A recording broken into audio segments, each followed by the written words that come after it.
Good evening, everyone. Hey, everybody. Hello. We are joined tonight by Tony Mora, who works with Insomniac Games in California, and he is the generous soul who let us borrow his HDMI modded GameCube before he even got to play with it. So we're very appreciative of that, because this episode would have been considerably more difficult if we weren't able to get all of that HDMI footage and all of that HDMI research done, months ago. That it would have. This episode was such a crazy experience, and that made it all the easier. So we really appreciate it.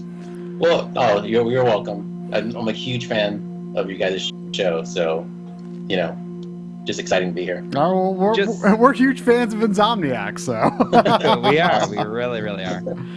I mean, just being able to borrow that the HDMI GameCube was kind of the impetus for doing this episode when we did. Yeah.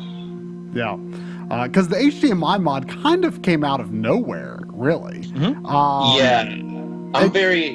I'm on the outskirts of keeping abreast on a lot of that news, but I forget where. So I think it was on Retrode Collect, and I think my friend Gabe Swore told me about it, and I didn't even think twice. I literally just ordered on the spot, because I've been trying to upgrade all my systems so I can just use HDMI just to make it easier, even though I know it costs a grip to get done. Yeah. Yeah. For me, I just want to be able, I have two little guys now in my family, and I just want to be able to get into my game room, just turn it on, not have to do so many flipping switches and all that, and play. And if it's for just 5 minutes, good. And that's what it usually is now. I see you've got a large looking CRT over your shoulder back there. Oh, actually, is it back yeah, over that here? one there. Yeah. Yeah, I got that not too long ago off Craig's. It's the I already forgot the name of it. It's that Sony XBR 960 or something. Okay. But it's the last.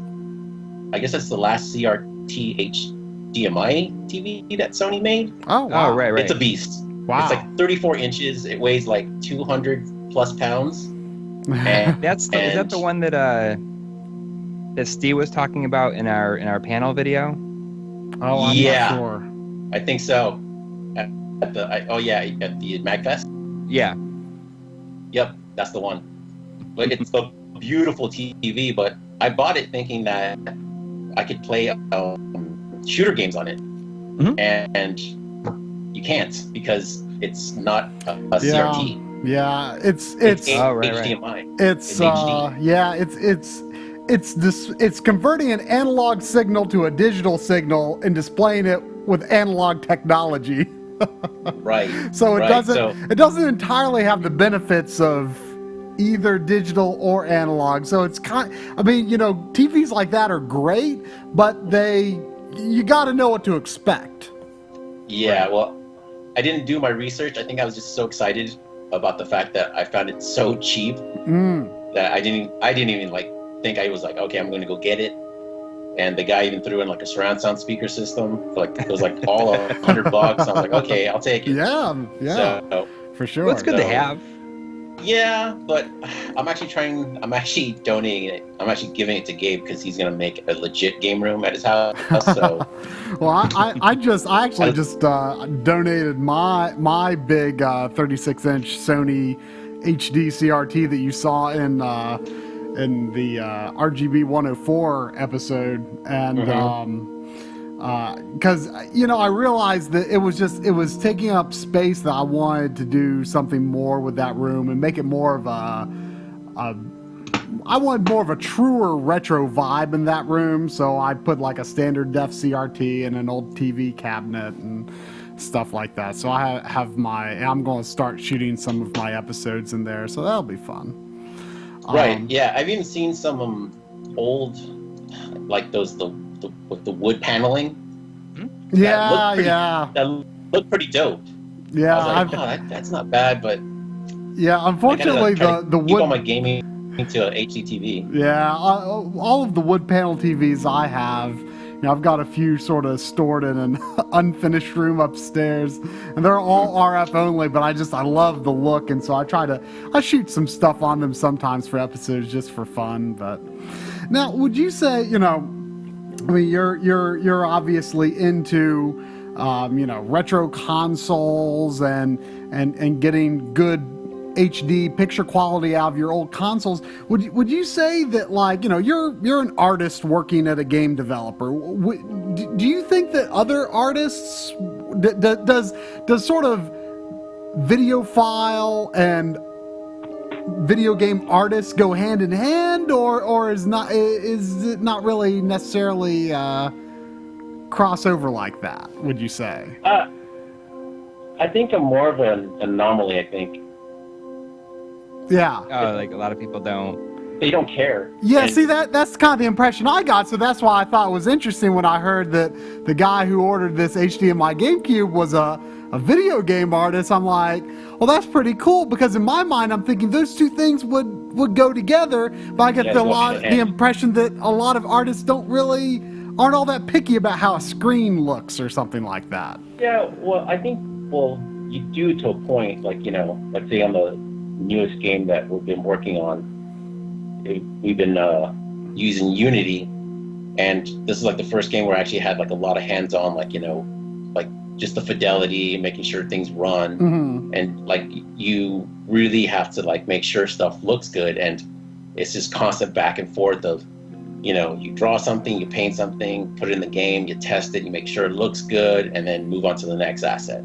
So, it is important to do that, but yeah, I come from both sides, because I've just been a video game fan my entire life, that I just like all aspects of art when it comes to video games. I can appreciate the bitty stuff to the high fidelity 3D stuff, but my heart really lies in a lot of the old 16-bit, 8-bit stuff, and even a lot of the the early PlayStation stuff. I think it's starting to come back around again, where it's low poly stuff, but it's a good example. I think you guys may have talked about like Tobal, especially Tobal number 2, where it's like running I think at 60 frames and 480i, I believe it is too. Oh man, it is beautiful.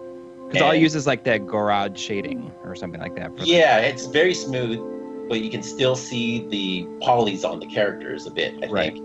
But it just looks gorgeous, and yeah, I really like that stuff. I hope one day I can make a game like that. Just low poly. Yeah, I mean, me and other friends have been joking for years. Like, is that going to be like the next retro thing? Is these low poly things? Like, because I've already got, like, I never imagined at the time I was going to be nostalgic for the PS1 look. Yeah. Because at the time I liked the N64 look better than the PS1 look, and now I look back and I'm like, there's kind of more character to that PS1 look. There's just something about it. Yeah, one of my best friends, who's been working at Insomniac longer than I have, we've known each other for over 20 years, and we literally would buy every system together. And I remember when the PlayStation came out, we actually got that coupling cable, so you can play Destruction Derby on 2 screens with 2 PlayStation.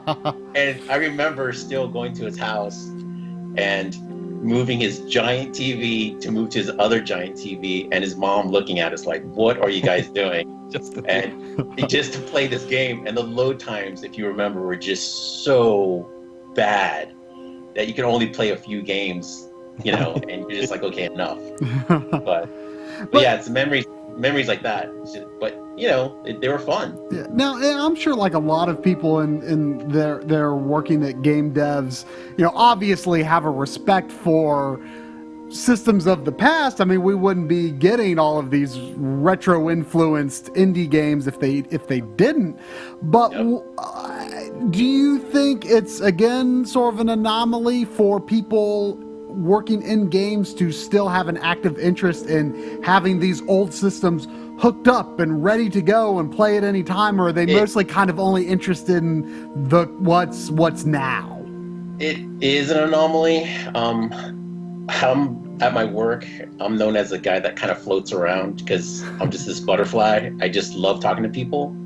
And it's only because of that where I'll just straight up ask people like, oh, do you still play retro games? And they'll start a conversation. And, it's awesome where it's like, yeah, a huge majority of the guys that I work with just love old games. They may not have the old systems anymore like I do, but they love talking about it or the specific games. And it's a lot of fun. It's like talking shop. It's like you just start talking about all these different old games that you play together and just your memories. I mean, that's the biggest thing I think that we talk about is just that interactive, the way that you actually got to play these games, that you're not passive like in other media, like listening to music, watching a movie. But when you play a game that is so memorable, you remember like where you were, how old you were, what TV you're playing on. Oh yeah. And you remember because you had the controller in your hand, you were pressing the buttons, and there's just this feeling that you were doing something. You just weren't sitting there. Right. And it's hard to describe to people that don't play games. And they got the F-Zero going. Yeah. I'm gonna go ahead and launch into this. I thought this would be a good starter game. And by the way, I'm playing on another HDMI modded cube. We got just 2 days before the episode finally came out. We got a new version of the HDMI from another installer, and as well as an analog alternative. So we might show that off a little bit later too. Who did the mod for you? It was Badass Consoles. He's in Texas.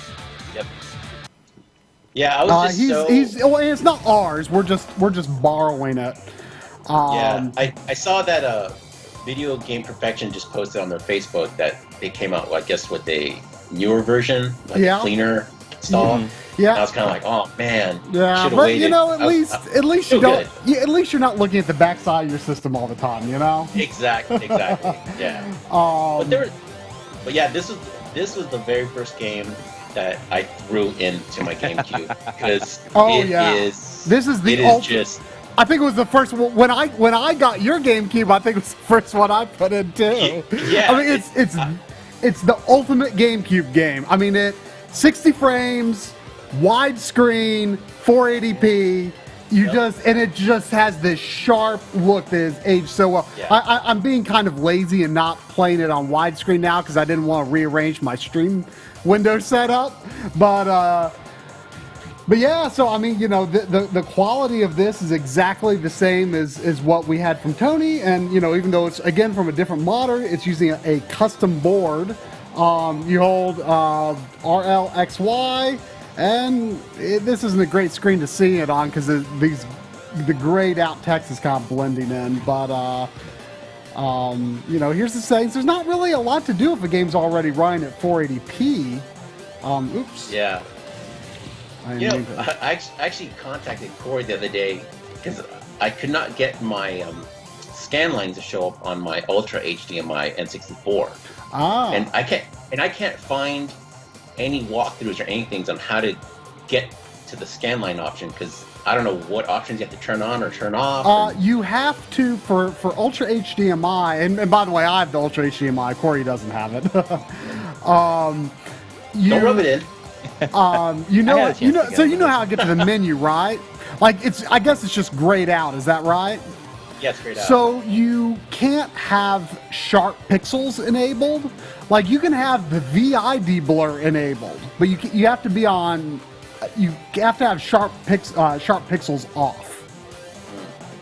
Yeah. If from the I'm main, a total noob when it comes to this stuff. I try my hardest to get into it, but my gaming time is so limited that I cannot invest any time to go through options. It's like that's why I love the XRGB where I haven't noodled with that at all. And just the basic settings on it on my HDTV just look amazing, and I'm like, I'm done. I'm done. It looks great. But yeah, for the N64, from the first page of the options, if you just scroll down, there's like something that says retro mode at the bottom, and you just to activate settings, you just like hit right or left, like you hit right to confirm, left to go back. So to activate retro mode, just go down retro mode, hit right, and then it'll activate. And then if you want to keep using it, then you need to save the settings because it won't remember that next time you turn the system on if you didn't. But yeah, that will automatically load like a good baseline retro setting. So if you don't really want to tweak it, like just go to retro mode and it looks good. All right. But if you want to further tweak it, you can make the scan lines darker, change other things. But that's like a good baseline retro setting. Yeah, I'm always just deathly afraid of messing with settings, and then I don't know. I feel like I'm cursed anytime I go into settings of anything. I go into settings the first time always. Braver than me. I played in F-Zero X, I played as Leon, but in F-Zero GX, I've always been about James McCloud and the Little Wyvern. So you finished this game. You finished the story mode, right? I did finish the story mode. Like I finished it on very hard. No, I mean whatever the. Oh my gosh, what happened? An error occurred. What is this? Send it back. What is? I mean, no. I mean, this is like a game error. This is bizarre. Oh, whoa. Never seen that before. Oh, whoa. You're seeing it here first, people. Get Nintendo. I don't think that has anything to do with the HDMI GameCube. It might, or the HDMI mod. It might be maybe the disc reader in that cube isn't very good. I don't know. So the system that you got modded, was it American or was it It's American, and again, it's not mine. These were just sent to us to show in the show. So I'm going to be seeing these back anyway. Yeah. I'm not even sure if they're final. They're final. I think the HDMI is pretty close to final. The analog version, he's going to make some revisions to. But what does that mean? That there's two versions of it? So there's yeah. So he's working on. I mean, there's an analog mod and there's an HDMI mod. And the HDMI mod, or the analog mod, basically lets you use a Wii component cable into what was the digital out port. Just how your digital out port was removed and replaced with the HDMI. This is replaced with a Wii component port. Right. So component cables from the Wii on it. That's crazy. Which is what I'm probably ultimately going to get. But is that a lot cheaper than? Is it the same? No, it's going to be the same price. And he gave me some idea of the pricing, but I felt a little uncomfortable putting it like in the video because I was like, well, it could change, and so I was like, we try to make the videos as obviously we're like, well, we can't show the plug and play just yet. I mean, we know that these things are going to change, and I think GameCube in particular is still going to have a lot of changes over the years in this realm. And so I'm like, well, we can't just wait for GameCube to be finished, so to speak, right? Because it might never be. So, but we still want it to be as timeless as possible. So that's why I was like, go to these people's website for pricing information. But what I was told was, I mean, it's going to be the same cost for analog or digital from the US-based service. And I don't think that Video Game Perfection in the UK, I don't think they're really concentrating on an analog option right now. But what's cool is that I'm actually glad that the episode ended up getting delayed longer than we had originally wanted. Because he was able to just, very last minute show me these new pictures of their new mod. And I'm like, wow, this is awesome. I'm really glad you were able to show me this because I can include it in the episode now. And that just serves as a good example of kind of the open source ongoing nature of this project, just to emphasize, hey, look, this isn't how one person does it. This isn't how another person does it. This is just how they do it right now. And this is going to be changing. This HDMI mod, it looks exactly the same functionally as yours, but the method of installation is different. But functionality wise, it's the same because it's digital. It's using the same firmware. Now the analog one might differ a little bit, depending on how the conversion board is constructed. But you can count on the digital being the same, but it's going to change. But what's interesting about the new version of the Video Game Perfection mod is that the digital output is intact. It's working. You can even use them at the same time, which is kind of crazy. Which makes it very much like the N64. Right. So it was actually kind of funny because me and a friend did a race in Mario 64 on a stream a month or two ago, and really quick, Try, you're not dropping any frames on your end, are you? It's not showing any dropped frames, but it's showing my frame rate as being in the 40s. What on the stream? For the stream. On the stream. Yeah.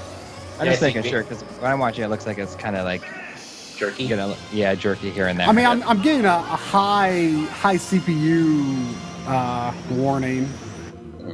Oh yeah, I told you I think there's a bottleneck on my computer for streaming 60 frames. It might just be when the game gets moving so fast, it's choking on the bit rate. Let's just talk about how beautiful this game is. Yeah, it really is. I consider this probably the most important GameCube game. In terms of why do I own a GameCube today? Yeah. Oh my gosh, what is wrong? Did it crash again? Yeah. Whoa, that's weird. I wonder if the drive in this system is going. Again, I'm glad it's not mine. Now let me show. I saw someone wrote that it might be the laser or something. Yeah, I mean, I know my disc is flawless. You can count on that. Let me while we're dealing with an error, let me show you something else. This is a PAL GameCube that was sent to me from the same guy. No mods to it. In fact, it's only got the it doesn't even have a digital out. I say no mods, but the reason he sent it was because I was your friend Gabe got me thinking about the PAL stuff. Yep. And I thought, you know what? I would like to be able to capture a little bit of PAL GBA stuff, so I could figure out what. I just kind of wanted to figure out what some of the problems he had was, and it just so happened that this guy had one that he could send me. I don't even know if this is an official color. I mean, it looks like an official job. It's kind of. It's just white. It's like a pearly white. That's awesome. Yeah. But anyway, check. Well, the system I had modded was a European GameCube. So that's why my action replay wouldn't work in it. Oh. Yeah, because it was already able to play. But it played. It may just be that the action replay has something weird about it, but it was able to play all my U.S. games. I wasn't sure if it was European. But check this out. So this is a PAL system, and then so I'm like, so I open it up, and what do I see? Nothing. Well, I mean, not nothing, but. What you would expect to see inside there is not there, and it's empty pretty much. Except for it has a little. I believe. See, there's an SD card here. I believe. Oh, it's the flash drive one. Yeah, I believe this is something that the guy from Badass Consoles makes himself. It's called the because it even has on the board there. It says Mega Drive, which is kind of a funny name for it, because it is most definitely not a Sega Genesis, but he calls it the Mega Drive. And I guess it automatically, when you boot the system, it automatically launches to Swiss. So you can just like put like software to run on the SD card. Like I guess you could put game rips on it probably, but I put the Game Boy interface on there, and I was able to launch that directly from Swiss. So, oh, really? Without having the Game Boy player? Well, I mean, you have to have the Game Boy. In general. You have to have the Game Boy player to actually run a Game Boy game. I mean, maybe you could have a ROM or something put on, but my point was, I was able to launch Game Boy interface without a boot disc or anything. Didn't have to go through the Action Replay. Didn't have to use the SD Media Launcher because this was installed. And I feel like a PAL GameCube, like just for playing Game Boy games with, RGB, forcing it to 240p, like that's a solid option. Yeah. Does it feel really light? I feel like it might be a little bit lighter weight. But I mean, when you break out a scale and put right now, right now. No, I don't have the gear to do that right. But it's funny though. I mean, you look in there and you realize like the drive, like the disc drive, like you can see down. It's huge. Yeah, it like takes up like the top half of the system. Yep. Like it's crazy. But I think that's the future right there. Is all these disc-based systems are. Yeah, I'm worried about that because I was. I was just playing. I played a bunch of Dreamcast this weekend, and my Dreamcast sounds like it was my cousin's system, and I don't have a memory of what Dreamcast was supposed to sound like back in its day. But my Dreamcast sounds like a garbage truck. I mean, it's a pretty loud system. The fan is really. But loud it's just it sounds like the seeking on the laser just sounds. Yes. Much louder than I feel like it should be, but maybe it's okay. But I played like all day yesterday. Was playing Dreamcast like all day yesterday, and it gave me no issues whatsoever. But I'm just paranoid about it. And so I was looking like, can you buy like replacement drives for Dreamcast? And you really can't. The only thing they have are these, these SD style things. And one day I'm going to probably have to just accept that's the way that it is, and I'll just be honest with myself, and only put rips of games that I actually own. But I want to play the dang disc forever, Yeah. Well, I think that's one of the things. I go to a really big game store out here called Game Dude. We've heard a lot about Game Dude lately. Oh, really?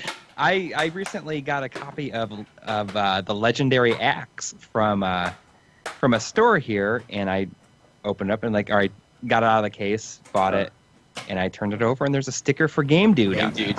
And I wonder how did this game from Game Dude get all the way into northern Kentucky? And then we keep seeing people talking about it since then. Yeah, there's somebody commented about how they sold their in the comments for the GameCube episode, they commented how they sold their GameCube component cables to Game Dude for $20. Oh, yikes! Yeah, they're a really big store. They've been around for years. Even when I didn't live out close to them, me and my friend would drive. It was like 30 some miles to go see. It was like going on this trip to Mecca because it's just massive, and they have just about everything that you can think of. And if they don't have it, people go in there. I went there on a day where I go there kind of regularly now, so they know what I look for. And one day I went in there, and one of the workers was like, "Hey, some person just brought us the largest private collection of PlayStation 1 games, all pristine, like mint condition." He's like, we'll let you take first stab at it before we even process anything. And the guy had everything, all the heavy hitters and everything, What'd you get? Perfect condition. I couldn't do it. I mean, he had trombone. I mean, you just name it. All the hard games to get. but people, it's almost like a really big pawn shop, because if you want to unload your games or systems, that's the place to go, because they'll take it. But yeah, Did something happen to the game? I did. I had the wrong memory card in. Oh. Super Monkey Ball doesn't have 480p. Now I could use Swiss to force 480p, and I may show that. But you know, you can access the HDMI settings here. Now that it's 480i, you can see it's a 480i game, and the line doubler is on right now. And it might not translate all that well to the stream, especially if it's still being a little stuttery. But you can see stuttering on the top and bottom of the screen there. Yeah. Right.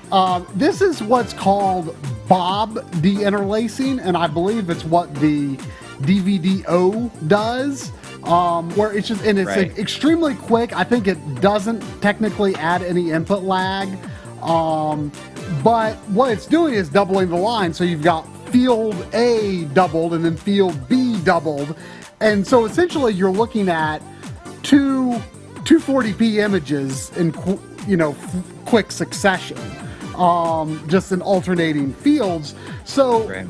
it can look a little over sharp because it looks kind of overly pixelated in certain contexts.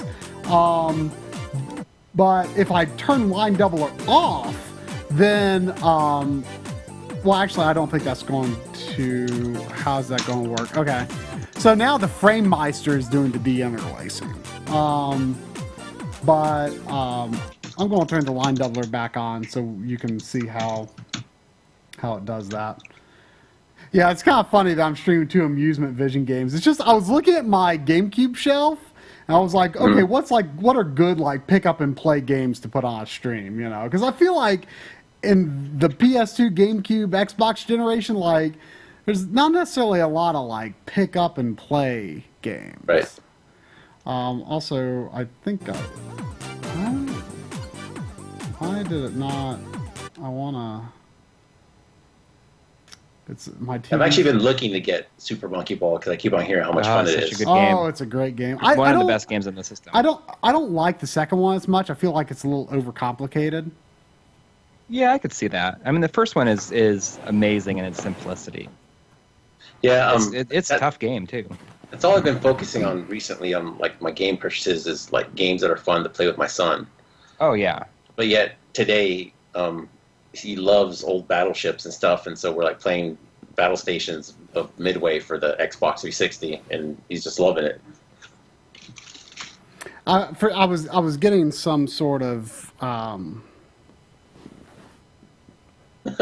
I just had this guy on Instagram text me that he's watching the video right now. He's this really awesome guy. I'm going to say his name. Non-Fan Hippo. And he has an He's awesome... watching this stream right now? Yes, he's watching it. And he has I don't know what he does, but I actually bought a Raspberry Pi. He made a whole little system for me, like an arcade thing on it. Right. And oh my goodness, it is awesome. But he's a really cool guy. And Man, it's just funny. Having trouble. The whole Instagram community of like retro gaming is just amazing. And I've just met so many people on it. And he's one of them. It's funny that he's watching this. Hi. That's pretty cool. Yeah, we actually had our first retro game show out here in LA, which is crazy. That this is the first one. And yeah, it was awesome. It was just, I picked up so many import Saturn and PlayStation games. It was great. Yeah, before he sells this GameCube, he might need to replace the disk drive with one of those Mega Drives because I think it's got disk problems. Yeah. No. Oh, there's the. Oh, go ahead. So, has there been anything weird that you found with the mod at all? Not really. I mean, to be fair, I haven't used this one a whole ton because I, got most of the footage I needed from your GameCube. There wasn't anything weird. Like right now, I was getting an issue where when I was changing some of the settings, and it might be something that I was just doing wrong, but I was getting an error on my TV that said mode not supported, so I don't know what I was changing it to. Looks like you're going to try the forcing to... I'm going to force 480p. it to 480p just for fun. Just gonna So I ram it down the GameCube's throat. Yeah, Get that so action. I used the action replay I used the action replay to boot to the SD Media Launcher. The only purpose of the action replay is for booting into another mode. And so then Swiss is launched as a separate program. And so you can choose, for example, I could put software to launch from Swiss on the SD card, or I don't know how you get a hard drive. I don't know what some of these other things are, but at any rate, we're gonna boot from the disk drive. You know, the one weird thing about doing this streaming is I notice I touch my face a lot. I have to stop it. And you don't know you don't know you've done it for 30 seconds. Oh man. I can't stand watching myself or seeing pictures of myself for some reason. I think I sound and look so weird when I do it. So you press the X button after you've loaded the game in Swiss, and then you've got all of these options like force widescreen, which I think is dumb. But Now, does Swiss stand for something? I think it basically just means it's like the Swiss Army knife, like it's a multi-use thing for running GameCube games. You know, it's just sort of, you know, you can do some options and stuff. You can even force games that are 480p though. You can force games to 240p, even when they're just like you could force Monkey Ball to 240p. Yeah, which is silly, but it's like it's kind of cool. Like if you wanted to play it on like a CRT without that flicker, you know. Yeah. And now if you see any stutter, it's just because my computer can barely handle streaming at 60 frames. But you know, it's so weird. I mean, mine. That's an upgrade, man. I know I need an upgrade, but it's expensive. But, I think I was just telling Coury, I just put a solid state drive into my Mac laptop. It's like 7-8 years old, and it's like brand new now. Oh yeah, well I won't build a computer without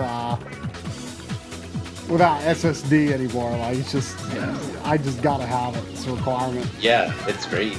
Yeah, I did not know how huge a difference it would be just having a solid state drive, but yeah, like my computer, the fan never starts up anymore.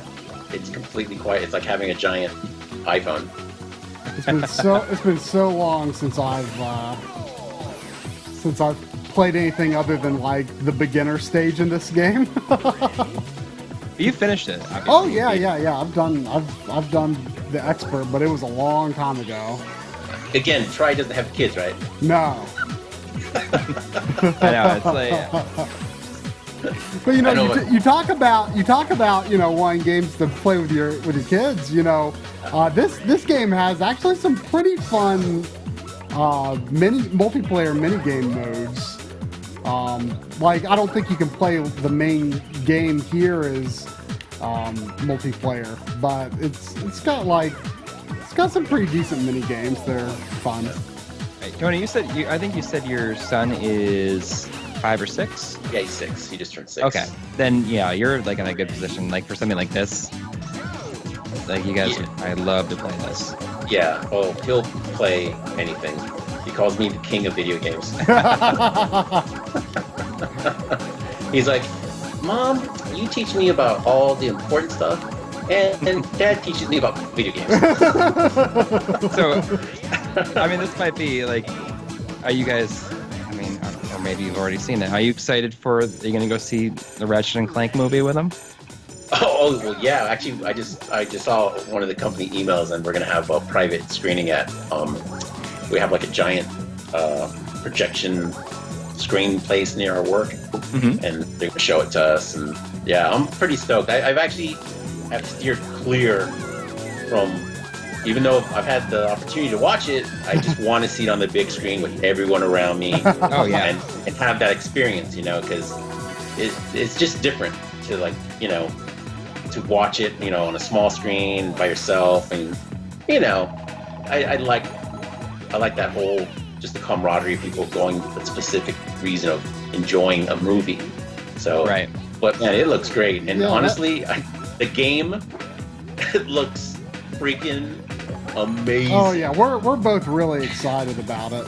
Yeah, we were actually thinking about doing a reviving How to Beat for that game, How to Beat series. Oh really? Or at least Like, I have. No, yeah, was Well, that's the VHS thing that we did. okay, yeah. was the Ratchet and Clank the game based on the movie based on the game? Mm-hmm. Now, was that developed by the California studio or the North Carolina studio?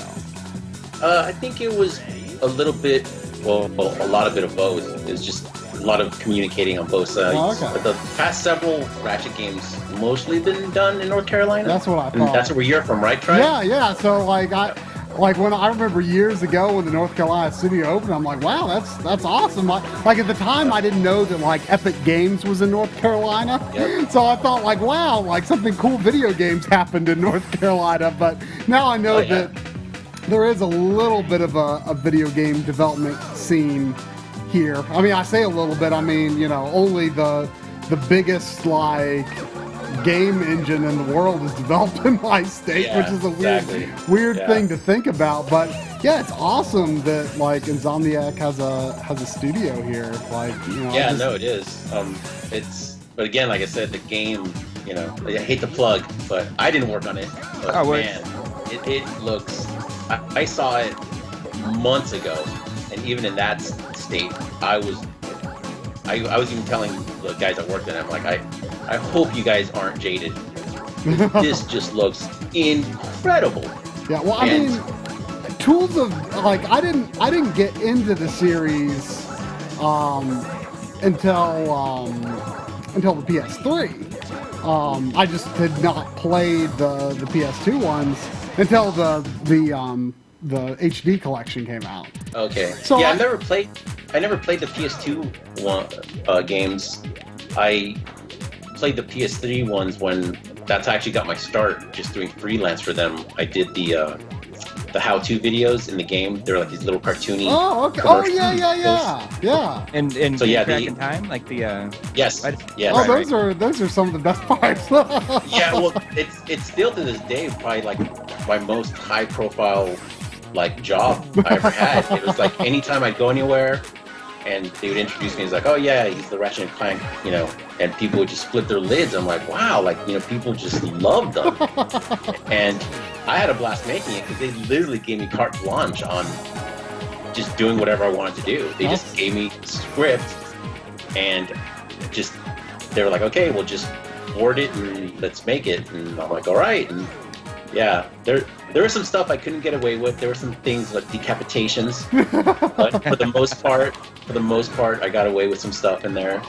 But yeah, it was a lot of fun. And then from there, it was a couple of years later where they contacted me to basically come in house and work. That's awesome. That's cool. And it was like, it's always been it was always my dream to work at a game studio. So yeah, it was just I kind of got sidetracked in my career and working in animation. But yeah, it's a great company. But yeah, like I say, I got started in the series with Tools of Destruction, and like what kind of struck me about was like I was like, this is like I know it's like cartoony, like so it's like the whole different sort of style, but I was like, this is how I would want like Contra to play in 3D. Yeah. That just kind of smooth action. And what I love about it, in something that you don't see in a lot of 3D games, is that bullet dodging is part of the gameplay. Like, it's not. Oh gosh, I remember this. I think this level is like the first like really hard part. really quick. It's like really stuttering. Do you want to like really quick and Just do make it 30 and make it 30? Yeah, here before I'll take it down real quick and bring it back.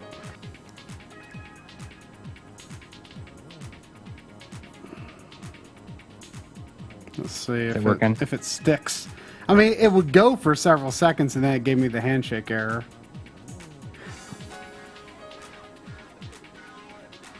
All right, now it's saying the stream is continuing. Okay. Okay, so hopefully. Okay. My Instagram friend is telling me, yeah, it's down. All right. Well, let me know if it stays up. Okay. Let's back up for a second. Tony, a friend of mine from New York, Shinjan PV, asked you if the animation teams were the same size between North Carolina and California. I don't know, but I just know that our team here in California is a lot larger than the team in North Carolina. Okay. We have more projects going on here in California than in North Carolina, so just more people. So I'm sure that we have more of everything here, and also just California's better. Not in terms of teams, but everything, the weather, everything. Love it out here. So I'm born and raised in California, so I have a bias. And when you mentioned the game you're working on, like the main game you're working on is that submarine game. I can't think of the name of it right off. Song of the Deep. It's right. called Song of the Deep, and yeah, we basically worked on it for about a year, less than a year. It's a pretty quick turnaround. Mm-hmm. But my friend, her name's Sing Ji, who basically is the lead on it, just did an amazing job of making that game look beautiful. Yeah. Yeah, it looks great. And yeah, so it's quite a departure from the stuff that we've been doing before. I don't know if the other games we had done was called like Outernauts. We did a Facebook version of that, and then an iOS version. Right. We did another small game called Bad Dinos. That was for iOS. Mm-hmm. What's the other ones? Yeah, you guys have had quite a few iOS hits. Yeah, like a lot of people. Like, I don't think a lot of people almost tend to think indie-like games. Oh yeah, really small. Which everyone, like when we started doing that, people were just kind of like, "Huh, Insomniac? Like why?" And I think it just goes to show, like Insomniac, where it's like they're just willing to try, where the market's headed, or well, let's just see, let's just try it out, and it's done pretty good for you. The what? It's done pretty good for you guys, I think. Yeah, it's one of those things where, they haven't had the most successful games, but yeah, we had a blast making them, and we thought that they were great games, and they're not like Clash of Clans, but we got to make games that we, as a company, were behind, and not where a lot of the games I remember when we first started working on Outernauts for Facebook years ago. That was like our just overriding factor of like, we just don't want to make a Facebook game. We want to make a game first that works in that medium. Mm-hmm. And even to this day, like, people like, they just love that game because it's basically Pokemon in space. and it was an enormous game that people had no idea. I mean, it was a huge, not just like a game, but story-wise. I mean, it had a beginning and end. Like, not a lot of Facebook games did that, where you actually had like basically this giant RPG. So, yeah, the people that played it were lucky to play it because there hasn't been anything like it since, or will be, I think. Yeah. But yeah, like I think it's really cool too that Song of the Deep is getting a physical copy release through GameStop. Yeah, since we're big physical copy. Yeah. People. It's funny. I still buy my music on CDs.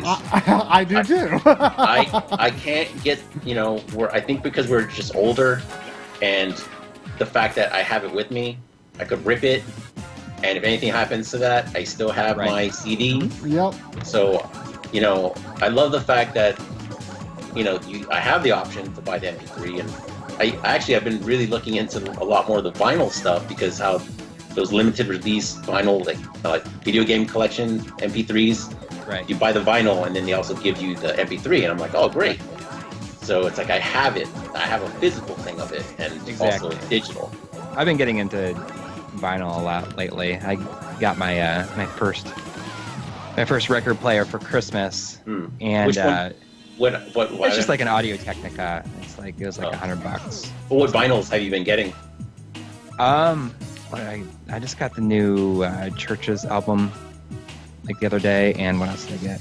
New Best Coast.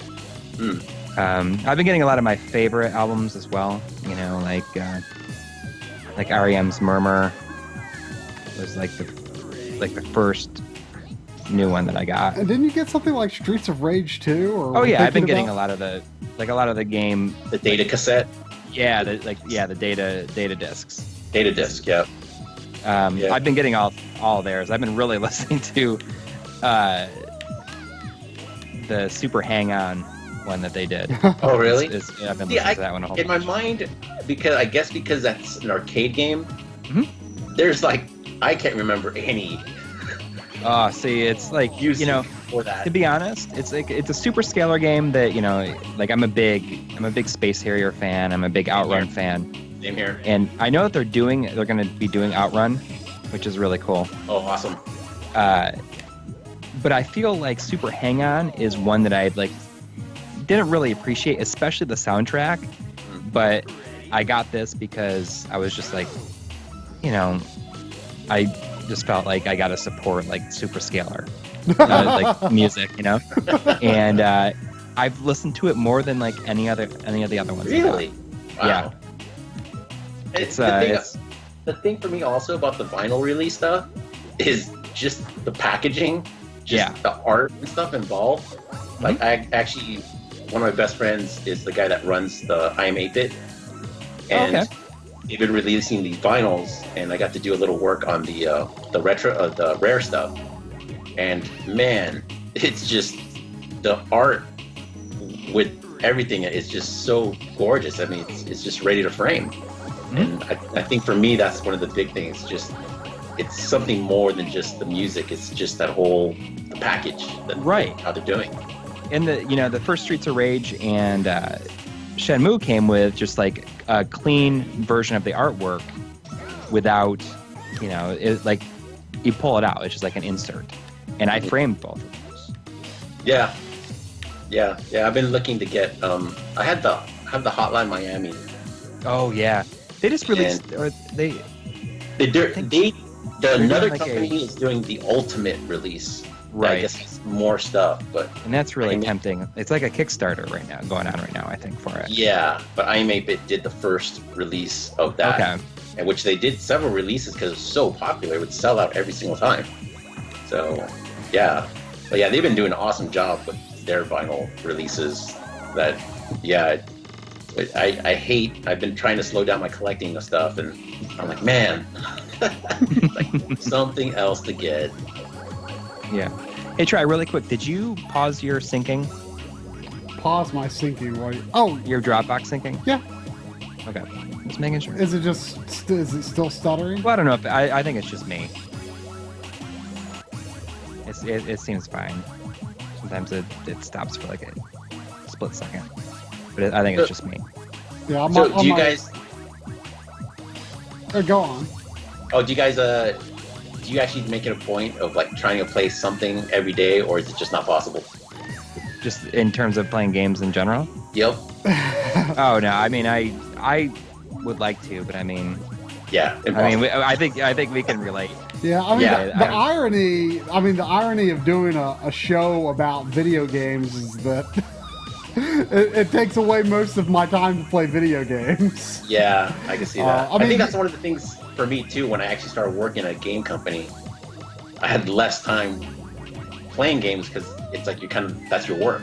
Yeah. And then I mean, it's not like it sours me on playing games or anything like that. It's just I got put time into editing, and for example, when I'm doing if I were to do for example, we're doing we're soon releasing an episode, another Hidden Gems episode, and I've been playing through those games for that episode, and that counts as real playing, even though I'm doing it for the show, because I'm actually playing through the games from beginning to end, and and stuff like that. But when I'm doing an RGB episode, I'm just booting up a game to get a specific example for something, and even though I'm booting up a game, it doesn't count as playing. Yeah. It's one of those things that I have so many games, and it's well, where do I start? And it really does help, like making a list or a wish list of like things you want to tackle, because you'll never get around to playing games. Well, you're just like, oh, try a little of this, a little of that. And, if we got a website for you. If you don't know, Try is like a founding member of a website called the Backloggery, where it's like kind of a game collection. I think Gabe was just telling me about that the other day. Yeah, I didn't know about that, but so what is it exactly? You basically just enter your game. It's all manual entry that's not connected to a database. But kind of the advantage to that is you can enter things that might be so obscure that they wouldn't be in a database. But you type in the game entries yourself. But basically you just mark your game as unfinished, beaten, or like 100% completed. But no screen grabs? No, I mean it's pretty simple. Like I'm one of the founders, but my friend who he's the owner and guy who actually programs it. He's been working on a what we're calling a remake. Where it's going to be a lot more robust, but right now, I mean, the core functionality, we think is good. But I mean, it's been around for like 10 years by now. But we've got a great community there. But basically it's just keeping a list of your games so what needs your attention and what you've already finished. And at one point I had all of my games 100% beaten. And now I've got almost 200 that are not, or not 200, 100, almost 100 that are not beaten because, again, the show and other circumstances have taken away so much of my time to dedicate to that. Yeah, you should really have Gabe on sometime, because he is so, his mindset is like, gaming, like sets time aside. He has a white chalkboard of like, here's the game I'm playing, here's the game I'm playing next, and, tips and tricks. He writes up on there. He would be pretty into the backloggery then. but he's one of the main reasons I got back so heavily into the retro gaming, because even though I had all the systems and the games, I kind of had to put them aside because I had a little boy, and I didn't want to like just have all this stuff out. But I just came to the point where it's like, okay, if I'm going to keep my collection, I want to display it, I want to show it off, and if I can't show it off, I got to get rid of it. So I've been in the process of the past year just unloading of stuff where it's like, does this get played, or do I need this? It's got to go if it's not being used. So it feels pretty good to just not hang on to so much stuff, because it's a lot of stuff. Yeah, like when I was first getting into backlogging, the whole backlog process, I was selling a lot. Like, do I really want to play? Like, if I don't want to play through this game from beginning to end, then I need to get rid of it. And I did, and that's how I eventually got to 0 unfinished games, because I sort of sorted out, like, what do I really care about and what's kind of, whatever. But, and I You got rid of a lot of stuff that you kind of wished you didn't. Well, mostly... You didn't give it enough of a chance. Well, mostly, there are some things like that, like Lufia 2 is a big regret. That's an RPG? Yeah.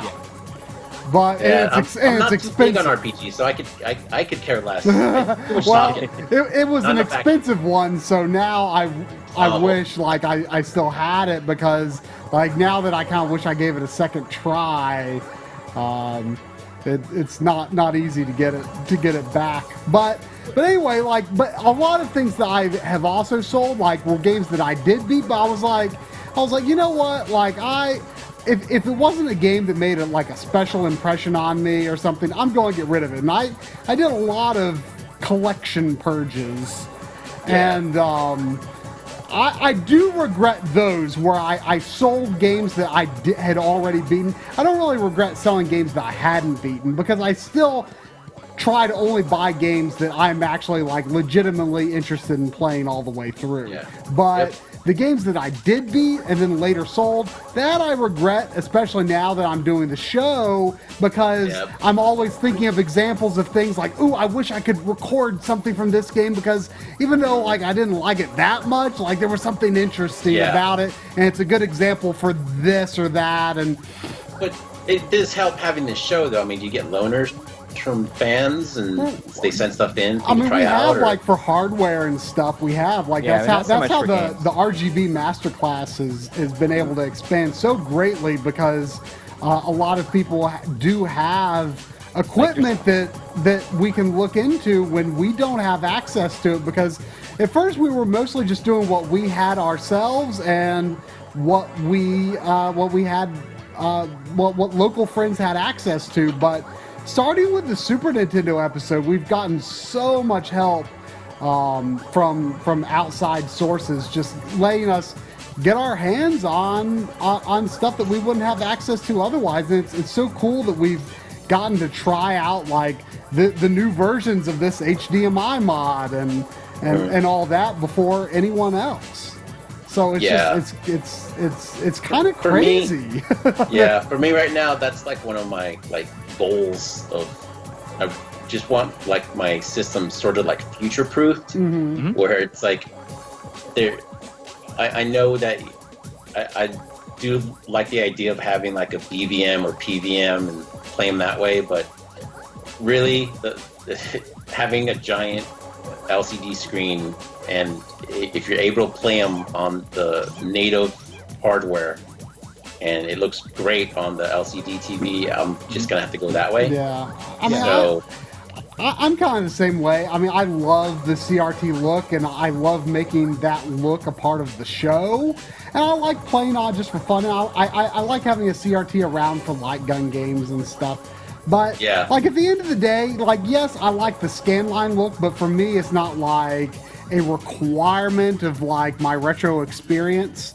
And I also feel like, you know, we're just going to have to accept one day that it's going to be awfully hard to play on a real CRT. So, like, if you can get used to the LCD look, I mean, I think, you know, more power to you. Yeah.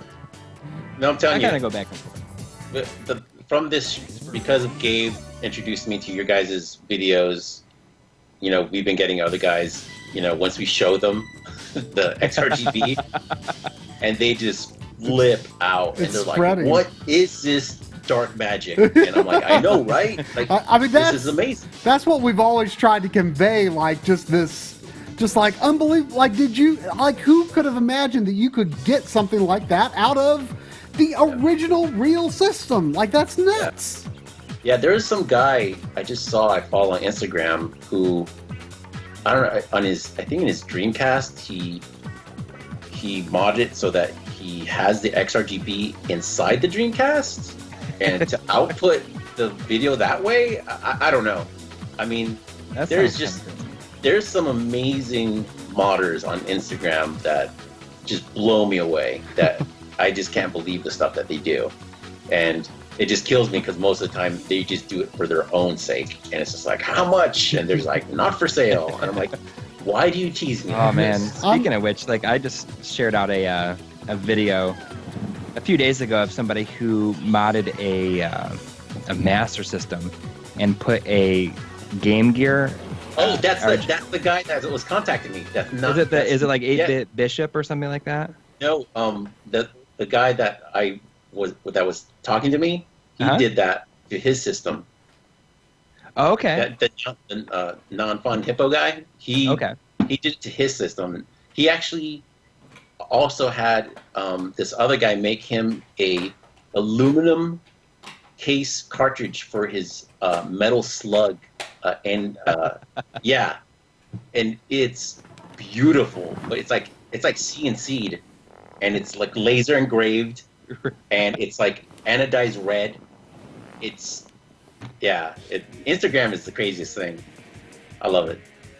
I mean, we have a Instagram for the channel, but I mainly just like post like close-ups of PVM scanline stuff on it. So I've switched to the to the analog, the GC Video Lite. This is using a Wii component cable, 480p, from the GameCube using the new mod by Badass Consoles. And So how do you feel about this version of Wave Race? I pulled this game deliberately off my shelf because I thought it'd be interesting to play, because I like this game and I feel like it doesn't get much love at all. It doesn't, but I was so excited when it was coming out. There's just something about the water physics that on the N64, it truly does feel that when you're on that wave, on the cusp, it really feels like you're being propelled down that wave. That game blows, because the interesting thing that I think about Wave Race 64 for me is I played it I don't think any of my friends had it, but I remember we played it a little bit on rentals, and I didn't actually own it until, I don't know, probably 2006 or so. And so it's not that much of a nostalgic thing for me, but that game blows my mind. You can just jump into it. It's just it feels right. And I feel like that should not exist in the first couple of months of the N64. That game should not exist for the physics to be that good, the graphics to be that good, for it to hold up as well as it does. I don't know of any game that just has that feel, that really has that wave feel like that. I mean, no, it's a great game. Out of all the systems that I held on to for my library, it's been the N64, because I think it was the first system where, I actually bought it at a legit store. All my other systems were from Penny Saver, some shady dealings, on Penny Saver, but this was the first system I actually bought at the store, and I still have all my games that I bought original for that system, and I just have a very deep affection for that system. And even though some of the graphics may not hold up, I think it had some of the funnest games. And I think that's the same problem. I think that's what's happening with the Wii U, that not going to have a very long life cycle, but it has some really great games that are fun. And honestly, I think for a large circle of my friends, that's all we care about, is that we just want to play games that are fun. I think Nintendo has it in spades. I think for me, I was really the right age for the N64, because when it came out, I was 13, I think. So I was the right age to be really starting to pay attention to what's coming out and stuff like that. And it was just, it was a good time to be that age, and getting into I was always into games, but that was when I was getting into following games, Yeah. So that was, that I think is a big part of why the N64 is just a big nostalgia thing for me. But anyway, this game, I got it launch day with the GameCube, and it takes some getting used to, because you really have to use the shoulder buttons, the analog nature of the shoulder buttons. You really have to use those to lean into the turns, and it takes some practice in getting used to. But once I got used to it, I really liked it. But what's interesting is when I started playing it a little bit, to gather footage for the GameCube episode, I'm like, whoa, this at first my initial reaction was whoa, this really is kind of rough, because especially I've kind of played a lot of Wave Race 64 lately, having done the N64 episode and all that kind of stuff, and so Wave Race 64 is much fresher in my mind. And again, when this came out, I actually didn't have Wave Race 64, and I'd only played it very little. So I didn't notice the difference in the physics. This game just does not have that strong, real physics feeling that Wave Race 64 has. Yeah. And the look of the way that the waves are constructed, it just doesn't work as well. But it's still ends up being it's still a really fun game. Yeah, it's a fun game, but there's something about that the original Wave Racer, it just had this feeling of almost being like a simulator because Yeah. But at the same time, it's just so pick up and play. Like it's very easy. It's very easy to play. Like even though it's like so, maybe realistic isn't the word, but it just that technology just blows my mind. Like I say, I feel like that should not exist that early in the N64's life. Like that game is a miracle. It's true. There's just some really great games on N64. I remember at one point I think I had 3 systems at the same time because I wanted to be able to play at home, at work, and I think I had one in my car just in case. Because I mean, Mario Tennis. I mean, it was just the perfect party system. Oh You could just start playing the games. It was just great. Mario Kart. I mean, so many good games, and it wasn't like it was a lot of games. It was just really strong. Usually first party, but they were just great. Yeah. I saw someone else talking about like Hydro Thunder. Yeah, I thought was also really great. That's a great game, yeah. Super arcadey, but super fun. Yeah, I didn't play it a ton. I tried it a little bit when I was doing the N64 episode. I think there was something interesting about too that I didn't realize, like from a technical perspective, but I forget what it was. But I don't think it has, from what I recall, I don't think it really has like that strong wave feel like Wave Race does. Yeah, no, I think Hydro Thunder it's just more about the speed and just the secret passages and it's the same. I never never a launch game on the Dreamcast too. Yeah, I've been interested in getting I don't know if they're any good, the Rush games on the N64, especially because my son just loves those games at the arcade that we go to, and I don't know if they are any good. The Rush games. Yeah. Yeah, San Francisco Rush and Cruising USA. I have fond memories of renting San Francisco Rush and playing in the arcade a little bit, but I bought it a few years ago. Like it at least the N64 version, I feel like hasn't aged very well. It was pretty rough getting into. I did try a little. Was it 2049? Is that what the number is? Yeah. I tried a little bit of it, not extensively, but I think it has wings on it. Yeah, that one was always considered like a pretty good junk food racing game back in the day, and I would like to play that one a little more. I just love the cruise. Have you seen my cruising video? No. Oh gosh, it's super cheesy. I'll have to watch it. I actually did like my green screen stuff in my car. Oh man. It's pretty cheesy, but I love the cruising games. Like they're just such good like junk food racing games. Yeah. The one thing I purchased a rotary spinner controller for my Atari Jaguar to play Tempest 2000. Oh, cool. And it is a revelation. So are you a big Jaguar fan? No. It's like Tempest 2000, right?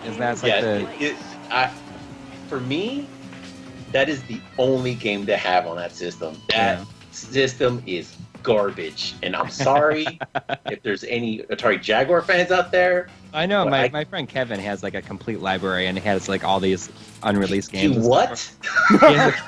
He's like Kevin is a good friend of mine from Buffalo. Right now he has he's doing a big like pinball thing called Buffalo Pinball. Definitely check it out if you've never seen it.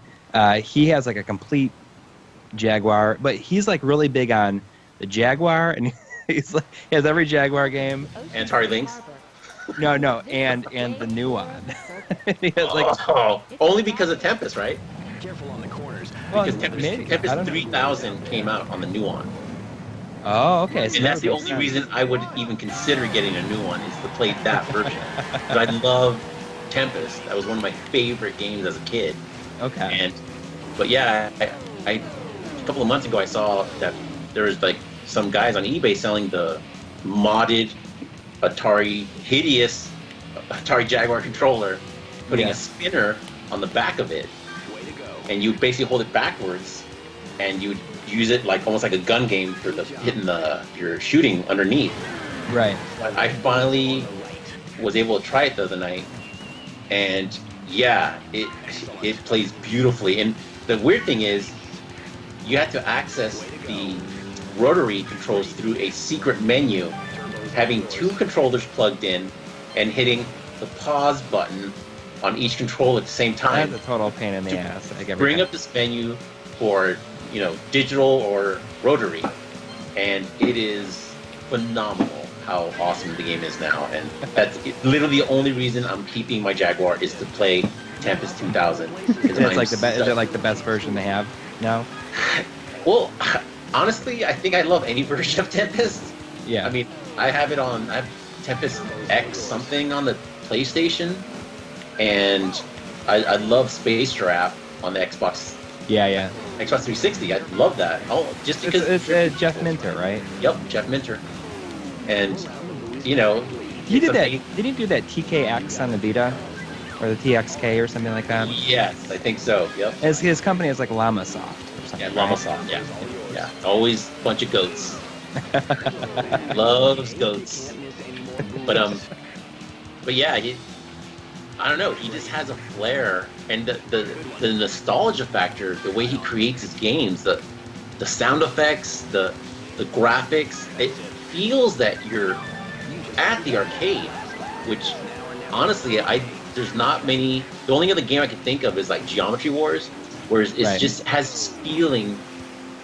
Not only is it an arcade game, that you feel that you're in an arcade, but Minter Tempest 2000, I mean, the soundtrack, the visuals, I mean, it really is I don't want to say one of the greatest games ever, but it is just an awesome game. It's just, I think, a complete package, and especially now with that modded controller I have, would you say it's probably your favorite game of all time? I have a hard time saying what is my favorite game of all time, because I've been playing games for... It's like no, yeah. It's trying to say which is your favorite, baby. I mean, yeah. I mean, I grew up my entire life in arcades, at pool halls. Mm-hmm. Anywhere there was an arcade, I was there.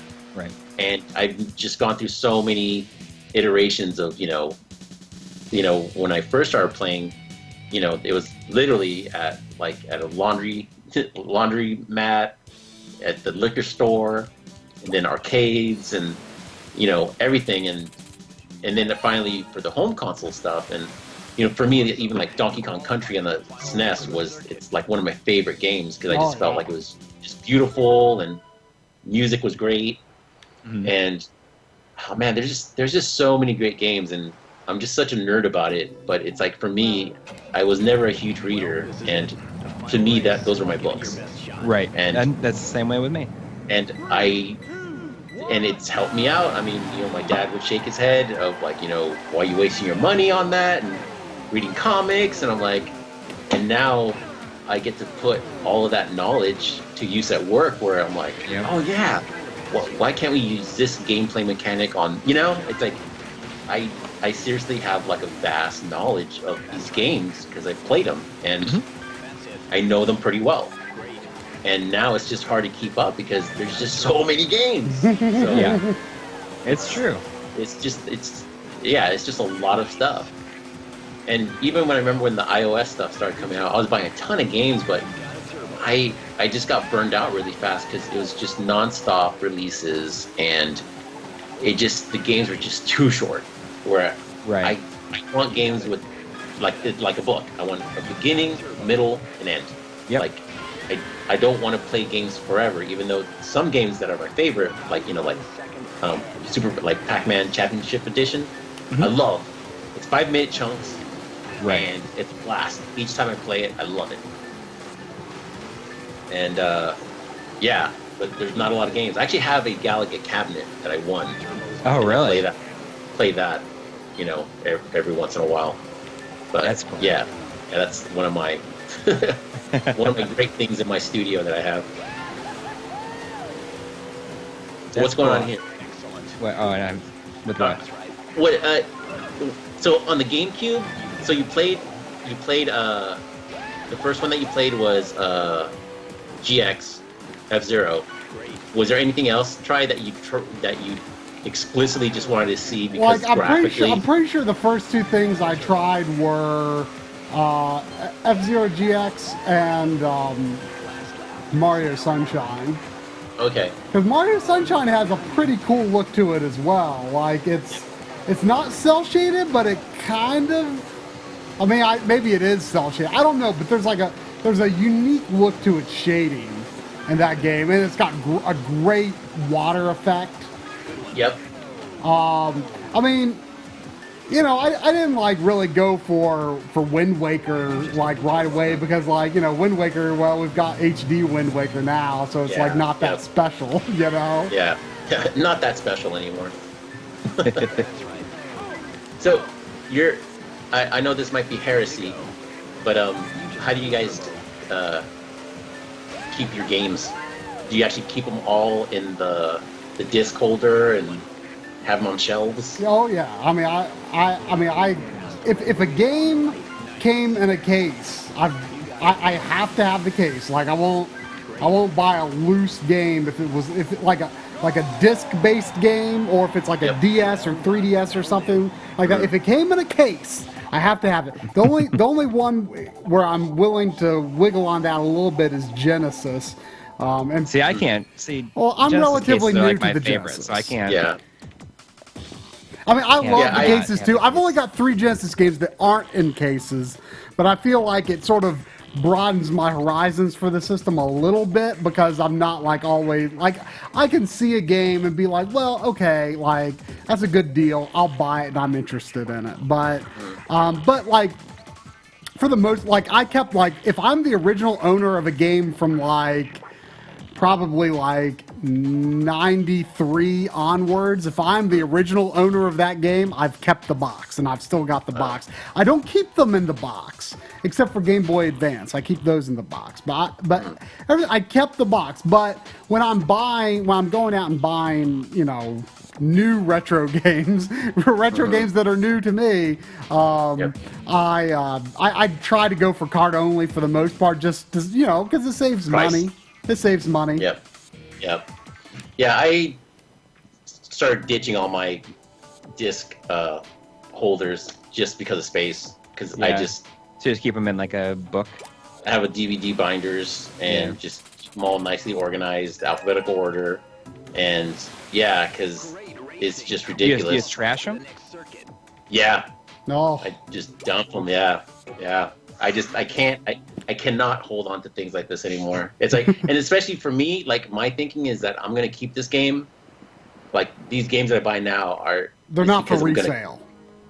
Not for resale, and I don't care. Right, it's you don't care about the value. Yeah, I'm keeping it. I mean, I think like for us, it's a little different because like, you know, through YouTube, in some ways, we're trying to like preserve games that maybe haven't been shown that much, you know? Yep. So we want to show as much of it as we can in its actual context, but I mean, I get it. I mean, like I say, I've done some collection purges myself, so like I get like that feeling of satisfaction of just being like, it feels good to just let go sometimes, you know? Yeah, I had a huge purge back in 2002 where I just literally sold all my cartridge-based games like Genesis, NES, I mean, everything.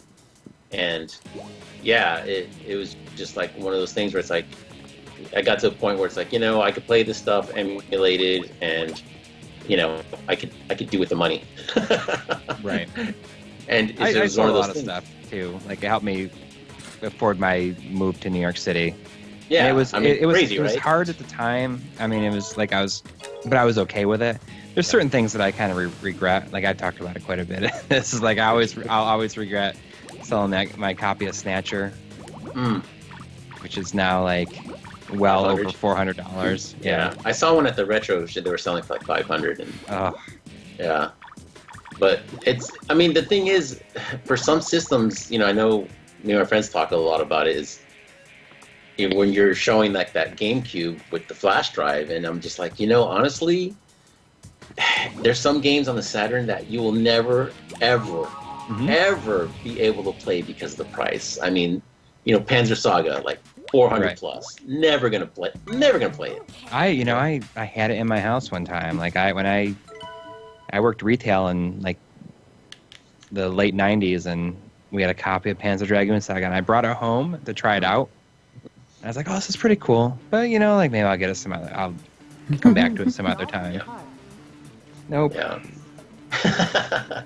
Yeah, but that's the one thing I have kept through the years. All my CD-based games, like all my Saturn, all my Sega CD, like I kept like all that stuff because I kind of felt that like computers couldn't really emulate them all. And same with N64. I haven't kept up with it, but I'm just like, I have the system, I have the games, I don't need, to emulate. I can play it perfectly fine.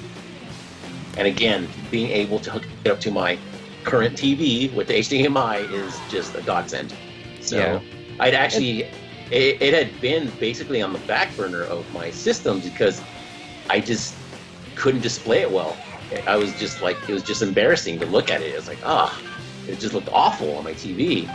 And when that HDMI thing came up, I'm like, oh man, that's getting that done.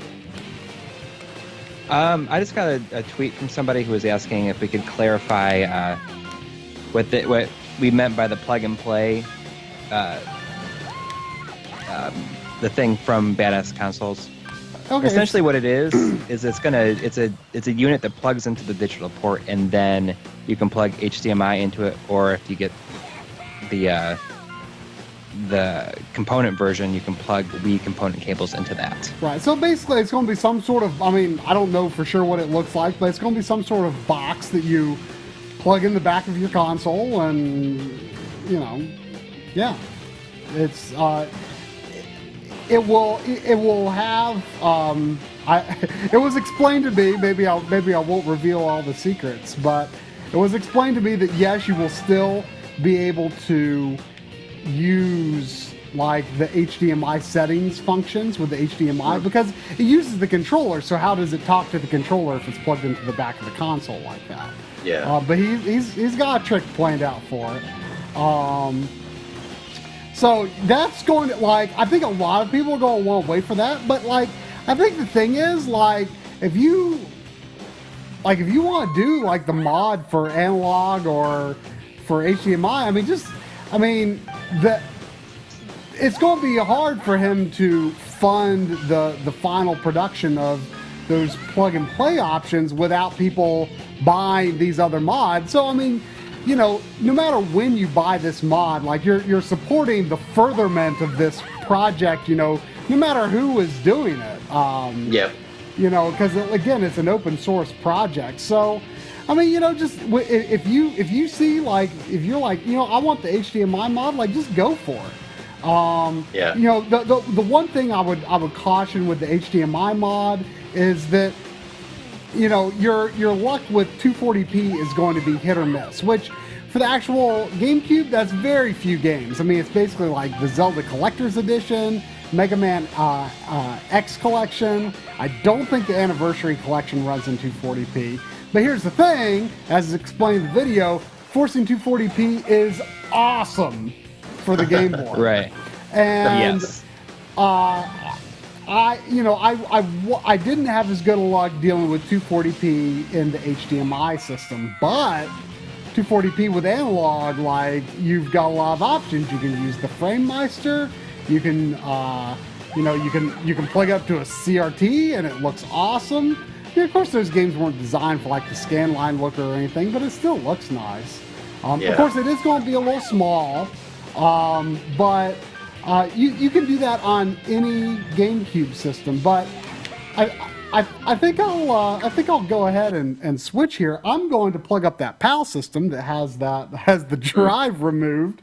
I was just thinking about this poor dolphin that you're scooting up that wooden railing, probably getting splinters and just skinning the belly of him, just shredding him to death.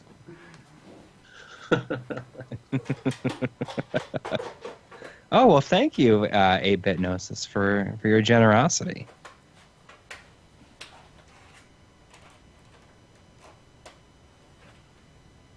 Sorry it took us so long to answer that question. I see you tweeted to us and then you posted us to a NeoGAF posting on that too. I saw the question come up earlier and was going to bring it up, but we just get sidetracked as we tend to do. So you used to have cabinets at your house? Oh, you mean where I arcade cabinets? Me? Mm-hmm. I had a Space Harrier arcade cabinet for the longest. I mean, well, not for a long time, for a couple years. Which Space Harrier is probably the game that got me into games. I'm like a huge fan of it. So sort of set this up real quick just to explain before I launch. This is that PAL system. It launched with all that stuff, that drive that's in it. It launched straight to Swiss, and I've got the Game Boy interface here. Now the one just says GBI. That's the 480p version. It's got like some scaling options built in and whatnot. And that's really for people who are playing it on HDTV, and it is better than Nintendo's own software. Which is ridiculous. Yeah. And so then the GBI LL, that will launch in 240p mode. There's another one that I didn't put on here called the ULL, or ultra low latency. It works well on the PVM, but the FrameMeister doesn't seem to like it. And it's because it runs a very specific oddball refresh rate, and I assume that's to make it like as accurate as possible to the actual Game Boy Advance. I guess maybe it runs at some weird refresh. I'm not. I'll need to do more research into that as we prepare to do our Game Boy episode. So I'm going to launch the LL version. Remember, this is running on a PAL GameCube, forced to 240p 60 hertz. So I mean, it's running the game exactly as it should. What game are you gonna play? I mean. My favorite pick-up and play Game Boy Advance game. It's gonna be a surprise. Gunstar? Gunstar Superheroes. Drill Dozer? Oh, I love Drill Dozer, but it's not. I don't consider it a pick-up and play game. Wario? Oh yeah. But anyway, you can see how it's in a little bit of a smaller window here. Wario picking his nose, classic. Well, yeah. But I'm all into this because I used to work at Spumco, so I love all this stuff. Oh yeah. That's right. So that's how you know Gabe, because he. Yep. So you worked directly on Ren and Stimpy? No, we were part of a crew. We called ourselves Spumco 2.0. Oh, okay. We basically worked on everything after Ren and Stimpy. Okay. All the web stuff. Right, so okay. We worked on all the web cartoons and whatnot, and commercials, and we actually worked on a few games that you probably didn't hear of, because one was in Japan for Sony called Project Mariko, which was an acting game that had a headset, and a scene would occur in front of you, and you would say the words, and then I guess based on your intonation or pitch, would like grade you on how you did it in the acting of the game. And we did all the character designs and just designs on the game. And then another one we did for GameCube was Go Hyper Grind, which actually has like Spumco in the game, like it's part of the story, which is hilarious. Really? Yeah, that's cool. Yeah, so that's a game people should go get, because it's a game a lot of people don't talk about. It's like totally very like Tony Hawk Light. But it's a trippy game. It's just a very colorful game. No, wait, it was Go Hyper Light? Yeah, Go Hyper Grind. Hyper Grind, okay. For GameCube, yeah. And the other one, which, I was trying to find more information on Project Mariko, it was for the Sony PlayStation 2, and I actually have copies of the game. I don't know of anyone else that has them, but I have my copy still.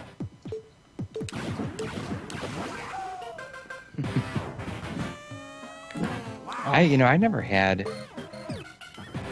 I didn't play WarioWare until it was one of the.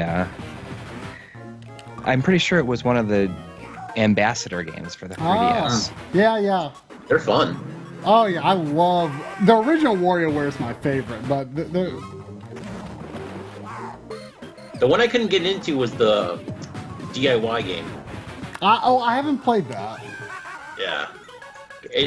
I got to the point where it's like, I'd buy all these games sometimes, and it's like, oh yeah, I want to try it, but it's like, I don't want to make the game myself. Yeah, like user-generated content, like, I don't know, like I like it in theory, and I wish I would play it, but at the end of the day, Yeah. like, I'm always like, I want to play, like I very much have a mentality of, I want to play, like, from beginning to end. So if it's not something that the game creators put in there for me to tackle, like, it just doesn't compel me.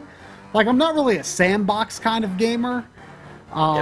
So, yeah, I don't know. It was the same problem with me. As much as I love Mario, even the new the Mario game that came out, Mario Maker. Yeah, it's a great game, but it's like, I'll play the levels they made to be played. Right. But the creation aspect, it's like, I see people that make these amazing levels, like, I just don't have that kind of time. Yeah. And my son had a blast because he makes just the most whacked out levels. Yeah, and yeah, it gets to a point where it's like, I just don't have the time to do that. Although I just have tons of respect at people that do it. But I remember when at work, I'd ask people like, oh, you guys excited? Like some of the game designers, they're like, hell no. It's like, that's what I do at work. Like, why do I want to go home and make more levels? It's like, yeah, I guess seriously. you're right. So I'm using the FrameMeister zoom function just to show, even though this does appear in a border, that you can make it a lot bigger on your TV if you want. So this, again, this is PAL RGB. I mean, you can get this, sharp. And I didn't do any, I didn't, this is not a pixel purist profile here. I'm just doing a simple zoom, but, it's cool that you can get this, this is, running at the correct refresh rate and everything.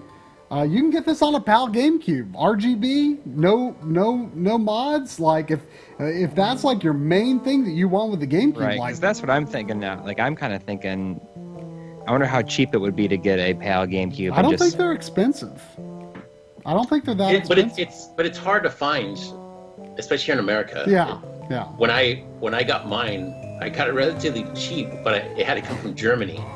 So, and a lot of times, a lot of guys that say they have European systems here in America, they just copy and paste from some other listing. And so you have to contact them and go, hey, I saw on your listing that you have a PAL GameCube. And then they're like, what is that? Because they just copy pasted. So you really have to be sure that when you're buying one, that it is a PAL GameCube, because a lot of them just copy paste the information and you'll just end up with an American one. So yeah, the one I bought came from Germany, and yeah, so I was sure that it would work. But the thing, why do I lose sound?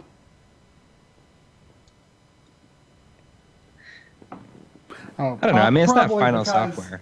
There's a flaky connection behind my TV that I haven't figured out why. Like my audio cables that go to my mixer, like I don't know what's wrong with them. I might need to get some new cables.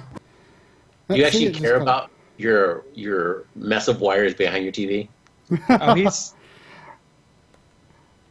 we did like a stream one night of him like rewiring everything. It's It's literally like, it's like 3.5 hours long. Wow. And we had a ton of people watching it. So Wow. it was just us talking while he's like laying down and figuring out how he wants to, wire it so it's neat. Yeah. Because It's an ongoing battle for it me. was a mess and very unwieldy. Yeah. I'm gonna have to do one eventually here. I've been my situation has been Yeah. I finally, since I've been home for the past 2 months, I was just, hacking away to little by little so that I'm just not going to ever touch them again. Yeah. I told my son, I'm like, this is it. Today's the last day. I'm never going to spend time going behind the TV and the cabinet and messing with the wires. It's all hooked up. It all works. It's just ready to play. yeah. I mean, that's what I need to do, I think. Yeah, because even I trying to keep everything, have all the controllers, but then especially for the newer generation, how they have the batteries and they're wireless, got to keep them powered at all times. So yeah, I got chargers for my Wii and my Xbox 360 and my PS3, so they're always being charged. It's like, okay, what are we gonna play? Play it now, and yeah, but yeah, I was so grateful for the shooter video you did. Because yeah, man, the Time Crisis one, right? yeah, picked up that Time Crisis 4, and then that Crisis, the shooter arcade thing. That has the one with the Raging Storm on it. Yes, that pirate game is awesome. Yeah, it's a ton of fun. Yeah, so we've been playing that. I mean, I would have loved to cover that more in the episode, but it just didn't really kind of fit in, I don't think. Yeah. And honestly, that's the only reason I still want to have a CRT is so I can play all my shooter games. So, well, I mean, I have I have a PVM and a 27-inch CRT right next to each other. So, but the 27-inch is just to play light gun games on, because I like to stand, on the other side of the room. I think it's fun to do it from a distance. Right. But that's cool. That's cool that that episode inspired you to. Oh yeah. Maybe you could convince the powers that be to pursue light gun games as a thing. I just wish that Namco actually did a whole compilation of their Point Blank series for the PS. Yeah. Just drop it on a disc and let me play it. And with that new gun, it works great. They actually did that in Japan. There's a PS2 collection that Oh. has Time Crisis 1 on it and Point Blank 1, 2, and 3. Wow. And then can you play it with the new gun on the PS With the Gun Vita? 2 on a PS2 you can. Okay, but not on a PS3. Right. Right. It doesn't. It doesn't work with the. Man, this audio With the connection 3. is super flaky. It's the. Don't fix it right now. Wait till next week's or your next episode where Try fixes his audio. It's just this 6-hour live audio stream. cable that runs. I guess I need to buy a new cable. I don't know why. See, that's why for me it's like that. Try, this is what happens when I do 6 live streams in a row. By the time you get back. Well, no, I mean, I do a stream every Monday on the Backloggery. Yeah, It that's just true. I don't know why. See, it's totally gone right. I'm streaming tomorrow, so I hope it. So when you guys did that table, the conference thing at MagFest, was that the first time you guys had done that? We did it at Too Many Games last June, Yeah. but it was more of a presentation with some Q&A tacked on the end. But we kind of realized that people wanted to just ask us questions from the get-go, and most people had seen this series, so we just kind of had that 5-minute video prepared to catch people up who were new to the subject, and then just went straight into the Q&A. Yeah. And we just submitted to do it again at Too Many Games this year. Mm. So you guys ever get around to LA to go to E3 or any other? I went to E3 in 2001. Yikes! Yeah, right. It's kind of crazy to think about that. I mean, back then I was in college at the time, and I was writing for a game website, which was not, it was certainly in 2001 it was not really what it is now. It was just like it was like fan sites and IGN. Yep. And that was like it in GameSpot. Yeah, but even I GameSpot wasn't even like nearly what they are now. Yeah, I actually created a fake business called Atomic Games that for years I had like about 20 employees to get all my friends in. So for years I would do that. I'd just send them the forms and be like, oh, we need proof. We need a business card. It's like, okay, let me Photoshop up one real quick. Right. Here's my proof. But that's cool. So when did you go? I went to every single one from the very first one back in, was it 95, 96 when they released PlayStation with the Polygon Man as their mascot. Yeah. And I went pretty regularly up until I had my first son, and after that I just kind of petered out because the time again. Even though I've gone the past several years just for a few hours just to go check it out.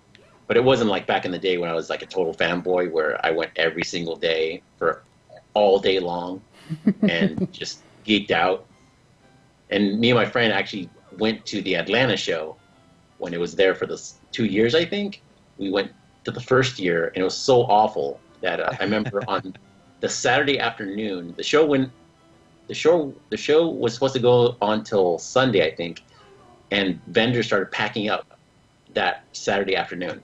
Oh, wow. Because it was so bad. And they sort of messed up with that.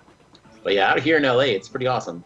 Yeah, it was a good time when, I mean, I guess I went, it was right before the launch of the GameCube and, the Xbox and Metal Gear Solid 2 had not yet come out. It was like, I remember like big games from it were like Metal Gear Solid 2 and Silent Hill 2. Mm-hmm. But even before that, I went to the Summer Consumer Electronics Show in Chicago in 1993. Whoa. Which was pretty cool. I was like in 8th grade. It was like, that was right when they opened it to the public for like a, not for, like towards the end of when it was, had games at it. Yeah. And games are like a big deal. Yeah, I've never gone to one of those, like, the Las Vegas one in January. Mm-hmm. I've never been to any of those consumer electronic shows. It was pretty neat. It's really neat as I was 13 for sure. Oh, yeah. It's only been E3s and Comic-Cons for me. Mm-hmm. Which they had the WonderCon out here this weekend, but I wasn't able to go. Oh, yeah. I saw a lot of people posting about that. I always joke when I went to, let's see if I can grab it here, if I can show you. I still have like this from E3 2001. I have like it's like a squishy. Yeah, the squishy. You knew what I was talking about? Yep. I used to have a GameCube of it too. But I sold it on eBay. Yeah. For like $70. It was funny. I was just talking to Gabe. One of his favorite giveaways was it was a little flip cover for that GBA. He still has his. Mine broke, sadly, but it was perfect because it kept your screen, protected. But it was a little flip that attached to the holes for the GameCube adapter. So it was just like this little lid that went on top of your GBA. Oh wow. But yeah, they used to have just the best swag. Yeah.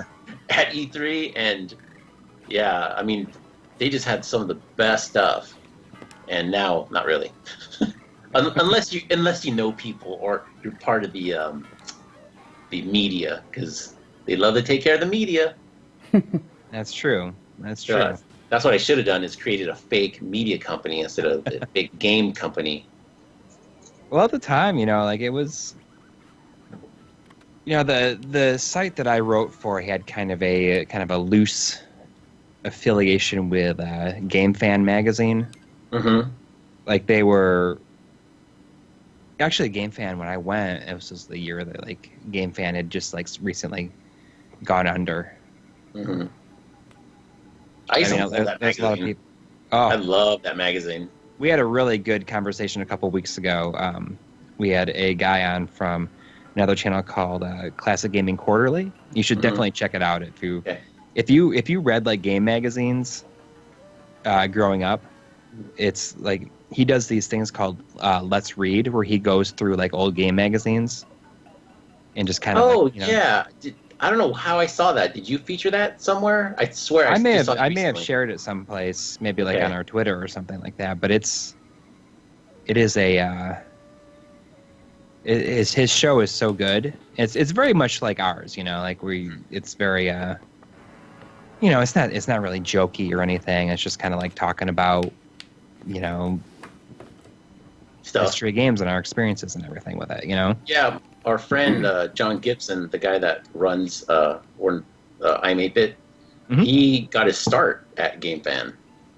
Really? He started writing, I think when he was 16, 17. He was writing for the magazine. Wow.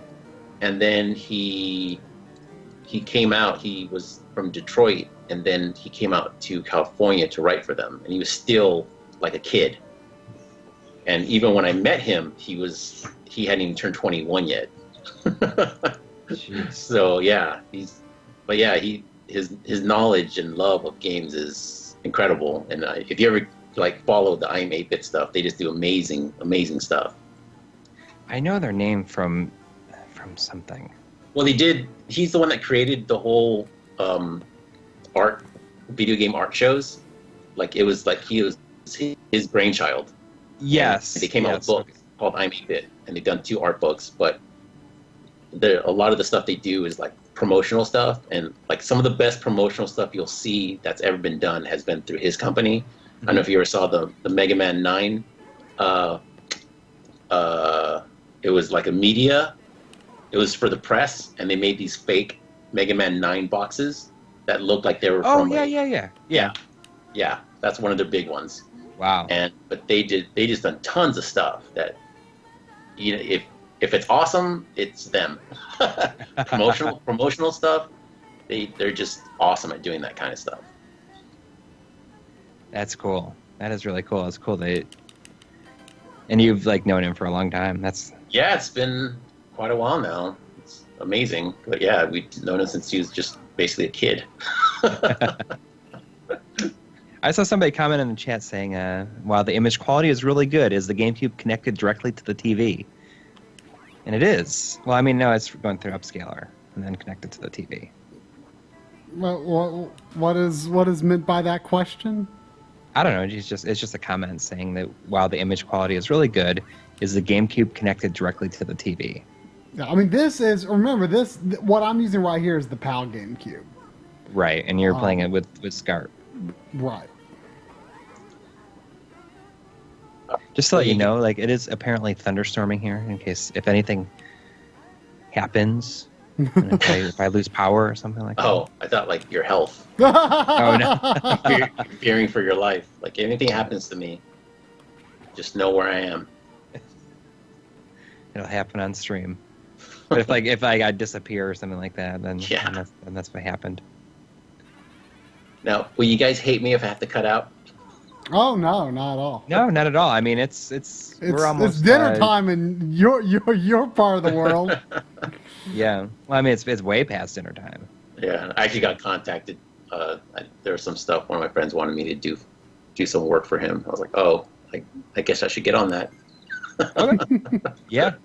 Thank you so much for joining us. Yeah, this was awesome, man. I again love your guys' videos. I was totally honored that you guys asked me to put my ugly mug up on here. But yeah, it's awesome that you guys do this, and just I think the information that you guys give out is just so handy. And even for someone like me, I'm horrible at stuff like this, but at least it exposes me to there is a better way or another way. Mm-hmm. And again, like I said, I don't have a lot of time to mess around. The fact that you guys have it here, I think is great. So, I know you guys are this past GameCube one was a huge undertaking, and I think I was telling you, I just thought it was amazing that you guys still weren't able to cram in everything. There's always going to be stuff that we can't get. It doesn't matter how long the episode is. We're always going to have people saying, I'm surprised he didn't mention this. Yeah, Yeah. like, or you forgot this. That's my favorite one. I'll say you Jerks. forgot to say this. Yeah, you guys don't know what you're talking about. But yeah, I truly appreciate you guys' work that you guys do. So Well, thank you. yeah, I try telling everyone that will listen to me, like, oh yeah, if you're like into it, like you should check this out. And and when I do share with people, they're just like, wow, this is amazing. Like, I had no idea like this stuff existed, like to like make it look better. Because a lot of people, even in games, they don't know that they're still using their S video or plugging it straight into their TV and just getting this grainy, awful looking picture, and that's what they're used to. Mm-hmm. And I'm telling you, like when Gabe showed me, I was like floored and was like, There's something to be said about playing on real hardware. Yeah. yes.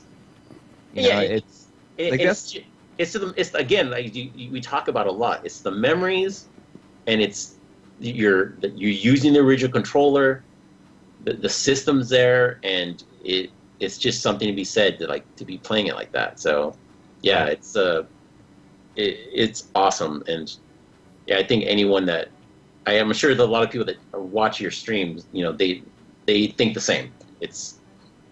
You're just reliving this stuff, and it's great. Well, Yeah. Thank you so much. Yeah, thanks again, you guys. And Yeah. I'll be bugging you, Try, because I want to fix my Ultra HDMI settings. Yeah. Let me know, and I'll tell you all about it. All right, guys. Have a good night. See you Take care. later. Bye-bye. Bye.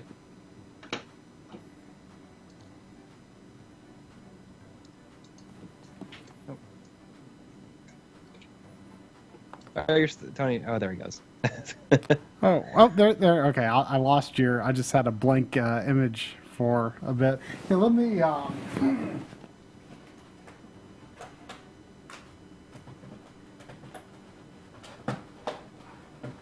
Let me get these here systems. Just showing this All right. context. Yeah, I guess it is 11 o'clock. So it's, Here's the this is the HDMI that we got from Badass Consoles, and this is a 3D printed part here that is giving it that nice finished look there. The final parts are going to be made ABS injection molding, whatever that means for. for more techie sorts, but he believed that it would be higher quality than him making all these 3D printed parts himself. But it looks like super nice. Then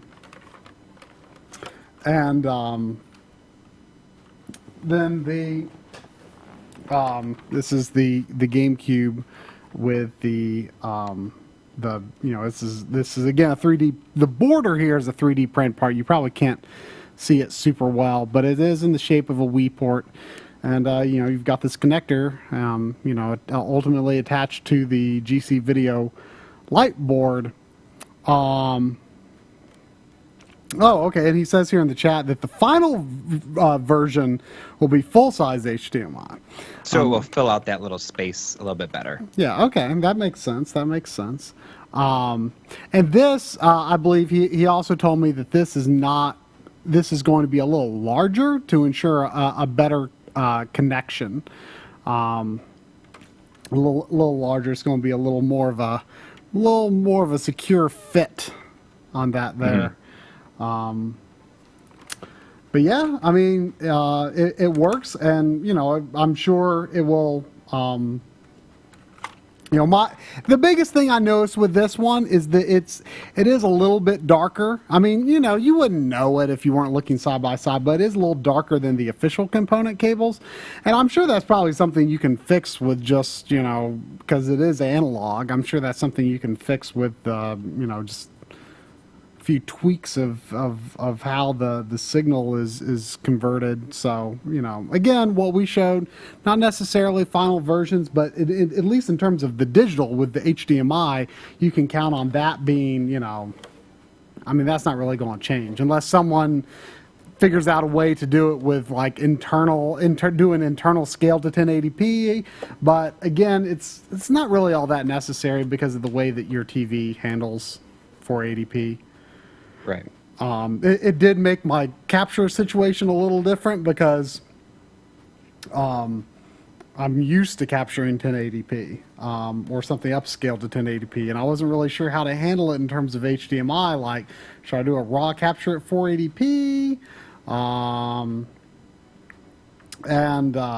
That's what I did do for most of the HDMI stuff. Is a raw capture. Straight 480p direct to the capture card through component without going through the FrameMeister. Where am I being rendered on the Virtual Boy? Yeah. It's just because the light in this room is like really warm. I think it's just the. You know what? Actually, it's probably because I have I use the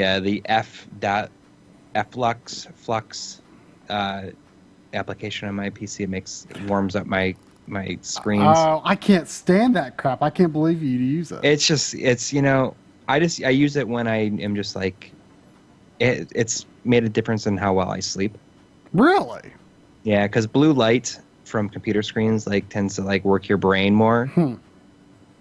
I mean, I try to have my wind down rituals, so to speak, but Yeah. I mean, that makes sense to an extent, but like I can't stand the idea of like our friend Drumble is like way into that, and I look at his screen and I'm like, that is gross.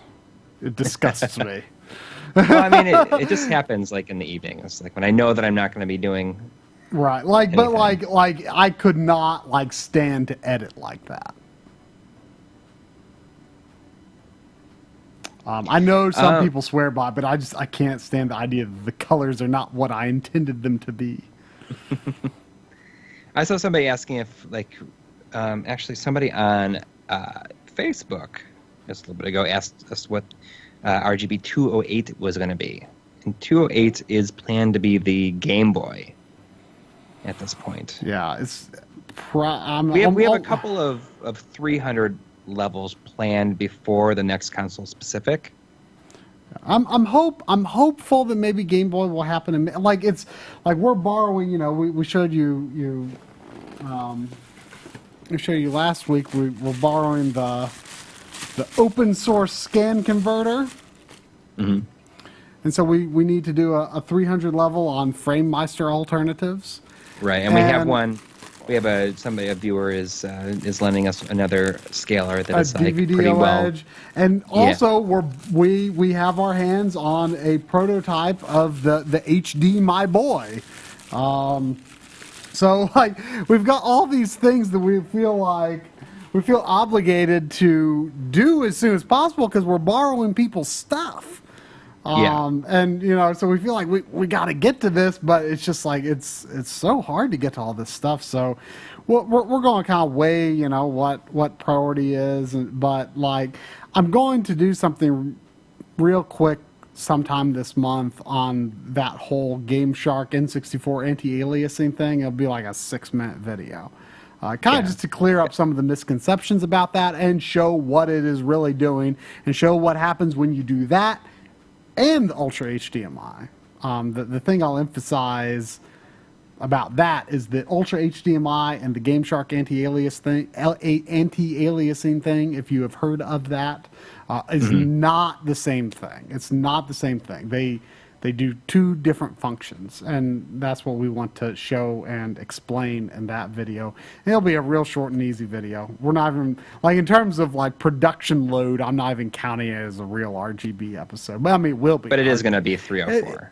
Yeah, it'll be 304. Is that what we're up to on 300, 304? We did 303? Yeah. Okay.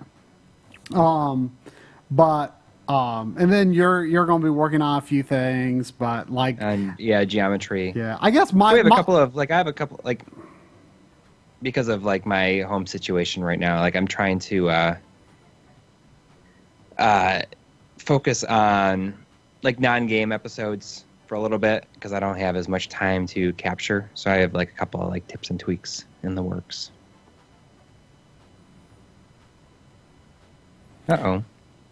He's still there? Huh? What? Yeah, Okay. I'm here.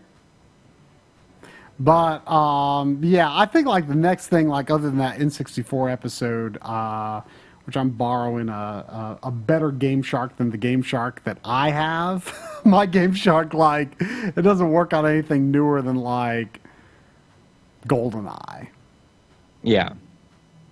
But so I'm borrowing one that I think will run most anything for that episode, and yeah, basically that's probably my next focus is Game Boy. My next big focus, like most of the 300 levels we've got planned, you're going to be editing. Yes. So Be a nice break for you. You've edited. I've had a big last stream. Yeah, I've had a big stream. I've got some like game focused ones that I keep putting off because of the RGB ones, and I'm going to continue to put it off because I feel like we need to get this N64 thing out pretty soon. Right. And I mean, like that's you know, like it's been a while since you've gotten to do some game stuff, so I'm going to just do some tips and tweaks and so on. Yeah. Just because it fits into my current home schedule at this moment, too. Although our next one is going to be a Hidden Gems. Yeah. Are we going to make a RGB 3 or 4 on capturing RGB footage as well as capturing light gun footage? I think that we're probably we said when we reached 20,000 subscribers, we're going to do like a kind of a setup tour. That's not going to be like it's going to be more everything. Yeah, I don't even think it's going to be an RGB episode. No, it's going to just be kind of like, hey, here's how we set up. Here's how we do our streams.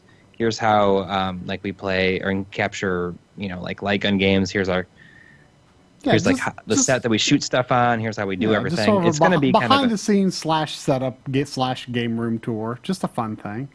Yeah, and that's we're going to do that when we reach 20,000 subscribers, which is not very. No, it's not far. We've crossed 17,000, and our GameCube has given us a good little boost, and we're heading toward 18. I mean, we're on the low end toward 18, but we're getting there. I feel like that episode is going to be really long when we do that because we have a lot of stuff to. Yeah, I mean, I think I might have more stuff to cover than you do. Maybe. I have everything kind of connected together, but. Right, like all of my I've kind of got like 2 setups now, though. Yeah, I do too. That's true. That's true. What is wrong with us? I don't know. It's pretty funny when you think of it. But we do it in a way that,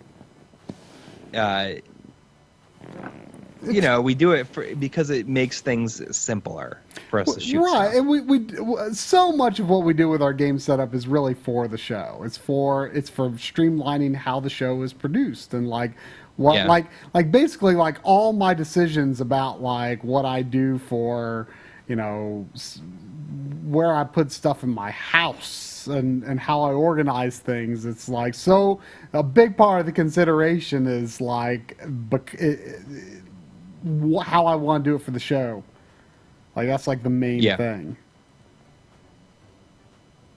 I see Tino Stark says, can you talk about N64 games and patching for the anti-aliasing blurring? And we just said a little bit ago that that's going to be be RGB 304, which will probably be out within the next month or so. Yeah, and we will touch on like actually the actual patching a little bit.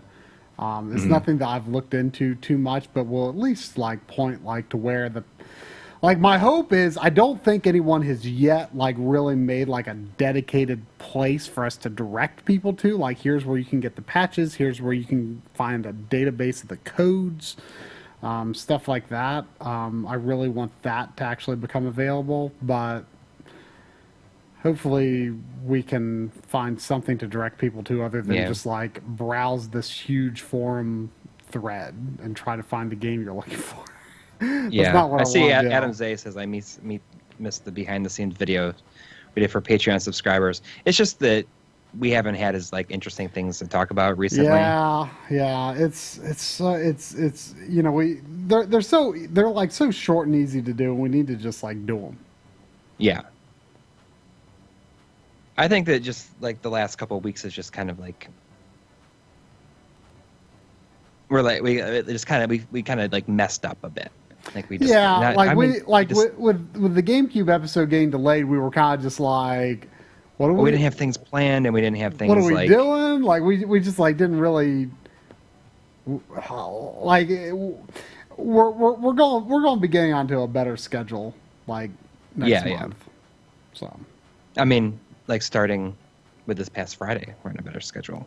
Yeah, because it's out. I mean, we release an episode at 8:30 on a Friday. Right, just because it took you all day on Thursday to get that done. It did. Like I was just like I did a lot of like rewrites and like trying to get it to like everything to like fit in the episode. Whoa, you hear that? Yeah, wow. Check that out. Whew. That's some thunder. Yeah. What do we think of the irate gamer? I've honestly like never seen this show. No, I don't. The name sounds familiar, but I don't know a whole lot of what goes on YouTube unless Coury links me to it. Yeah, I think I kind of like pay attention a little bit more. Like I pretty much say, hey, you should check this out. Like I don't think you have like any real shows that you have discovered like on your own that you watch. Yeah, not a lot. Which is kind of like a good way to be, I think. Yeah, we just kind of do what we do. Yeah, I mean, you know, it's not the. I mean, you know, it's a time thing, really. Like, there's so much that I like. I mean, you link me to it, and I enjoy it. Like, you know, I try to watch like new Game Dave, new Game Sack, stuff like that, as soon as I can. But like, it's just a time thing. Like, you know, as much as like I like making YouTube videos, but when I have free time and the choice comes to watching YouTube videos or playing video games, video games tends to win for me. Yeah. Why did we update the intro? Just because It'd been you're kind of like years. Yeah, and not only that, but I mean, the original intro was originally shot in 720p. So I mean, we wanted to make we wanted to like get rid of like the glitch effects because we didn't feel it really reflected our style as much anymore. It just, you know, we were just ready. We've been talking about it for a long time. Yeah. Actually, like I made it so that like we don't have just one new intro, but we actually have we have two right now, and we have a third one that's almost done. So we just like can put different ones on each ones. They have, you know, different shots. Yeah, but it like moves to the same rhythm and everything. Right. I mean, the cuts are at the same time. I mean, it's just different stuff. Keep it varied. Yeah. Do we go to any gaming sites anymore, like Kotaku or Polygon? Not really, honestly. I mean, like I don't. Whatever. I mean, whatever I end up seeing, I end up getting a lot of links through Twitter. You know, whatever I see people linking on Twitter. Yeah, pretty much. I mean, like Polygon, when they first started, they had like amazing video content that was like inspirational to me, and you know, back when they would also do like those really like long written pieces, like features and stuff, and now all that stuff seems to have totally gone away. So, I mean, I miss the video content that Polygon used to do when they first started. But I don't have like a lot of opinions on like the whole like you know I hate this website. These writers are trash and whatever. Like, it's like whatever. Like I'm not reading a website to like when I read an article, like I don't know, like people like complain about like their they have to toss their opinion into there. They're like, oh, that had no point. I'm like, whatever. Like, I got the information I wanted out of it. Like, I don't like that's.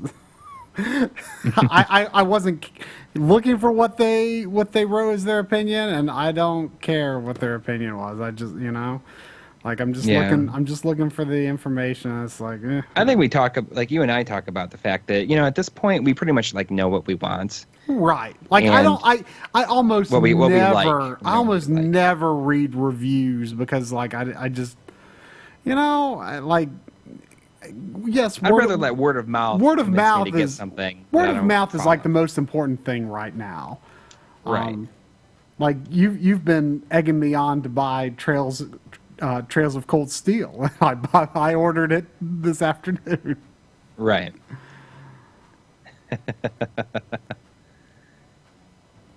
But I mean,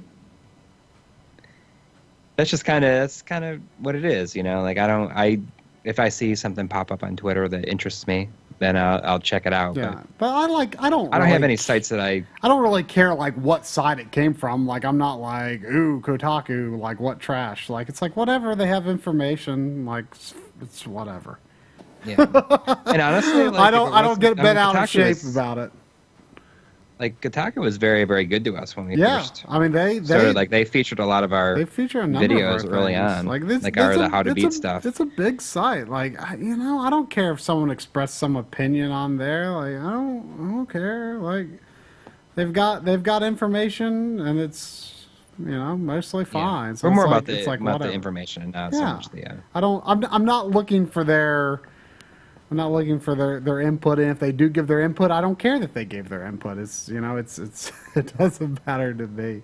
Like, and I think so much with the stuff that we do, like that's why we started calling our game focused episodes showcases, because like, yeah, we sprinkle a little opinion or some of our history with the game or something like that in there, talk about our experience, but mostly we want to create context for the game, like create context of here's why it is interesting, here's why it was interesting at the time, or here's whatever, right. And just show it. Like it's less about expressing opinions and more just like here's this game that's kind of interesting and create the context for it. And if this looks like something you'd like, then you should try it. Yeah, exactly. It's not a review, and we do put there's some opinion, but it's not the important part.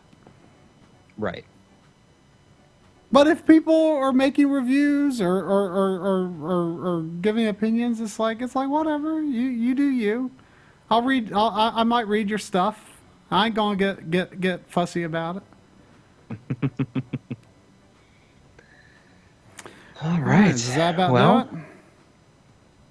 What's up? I said, does that about do it?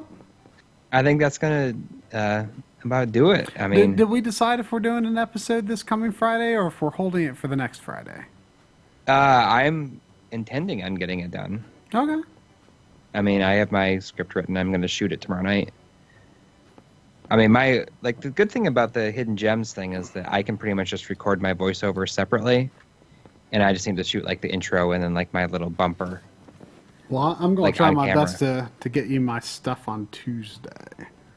That's fine. I mean, the way that my schedule is now, like Thursday is going to be like my big editing day because both my kids are in daycare that day, and then that's my situation. So, we did hit 121 concurrent viewers at one point tonight. Wow. Which is a new record. Wow. That's nuts. That's nuts. Yep. That is.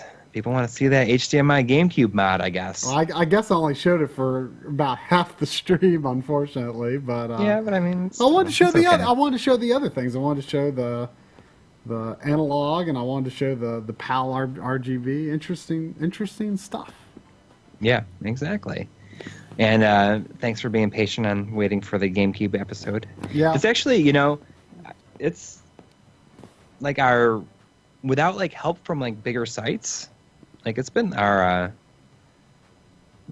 best performing video without like any kind of boost from a bigger site. Yeah, Yeah. Kind of crazy.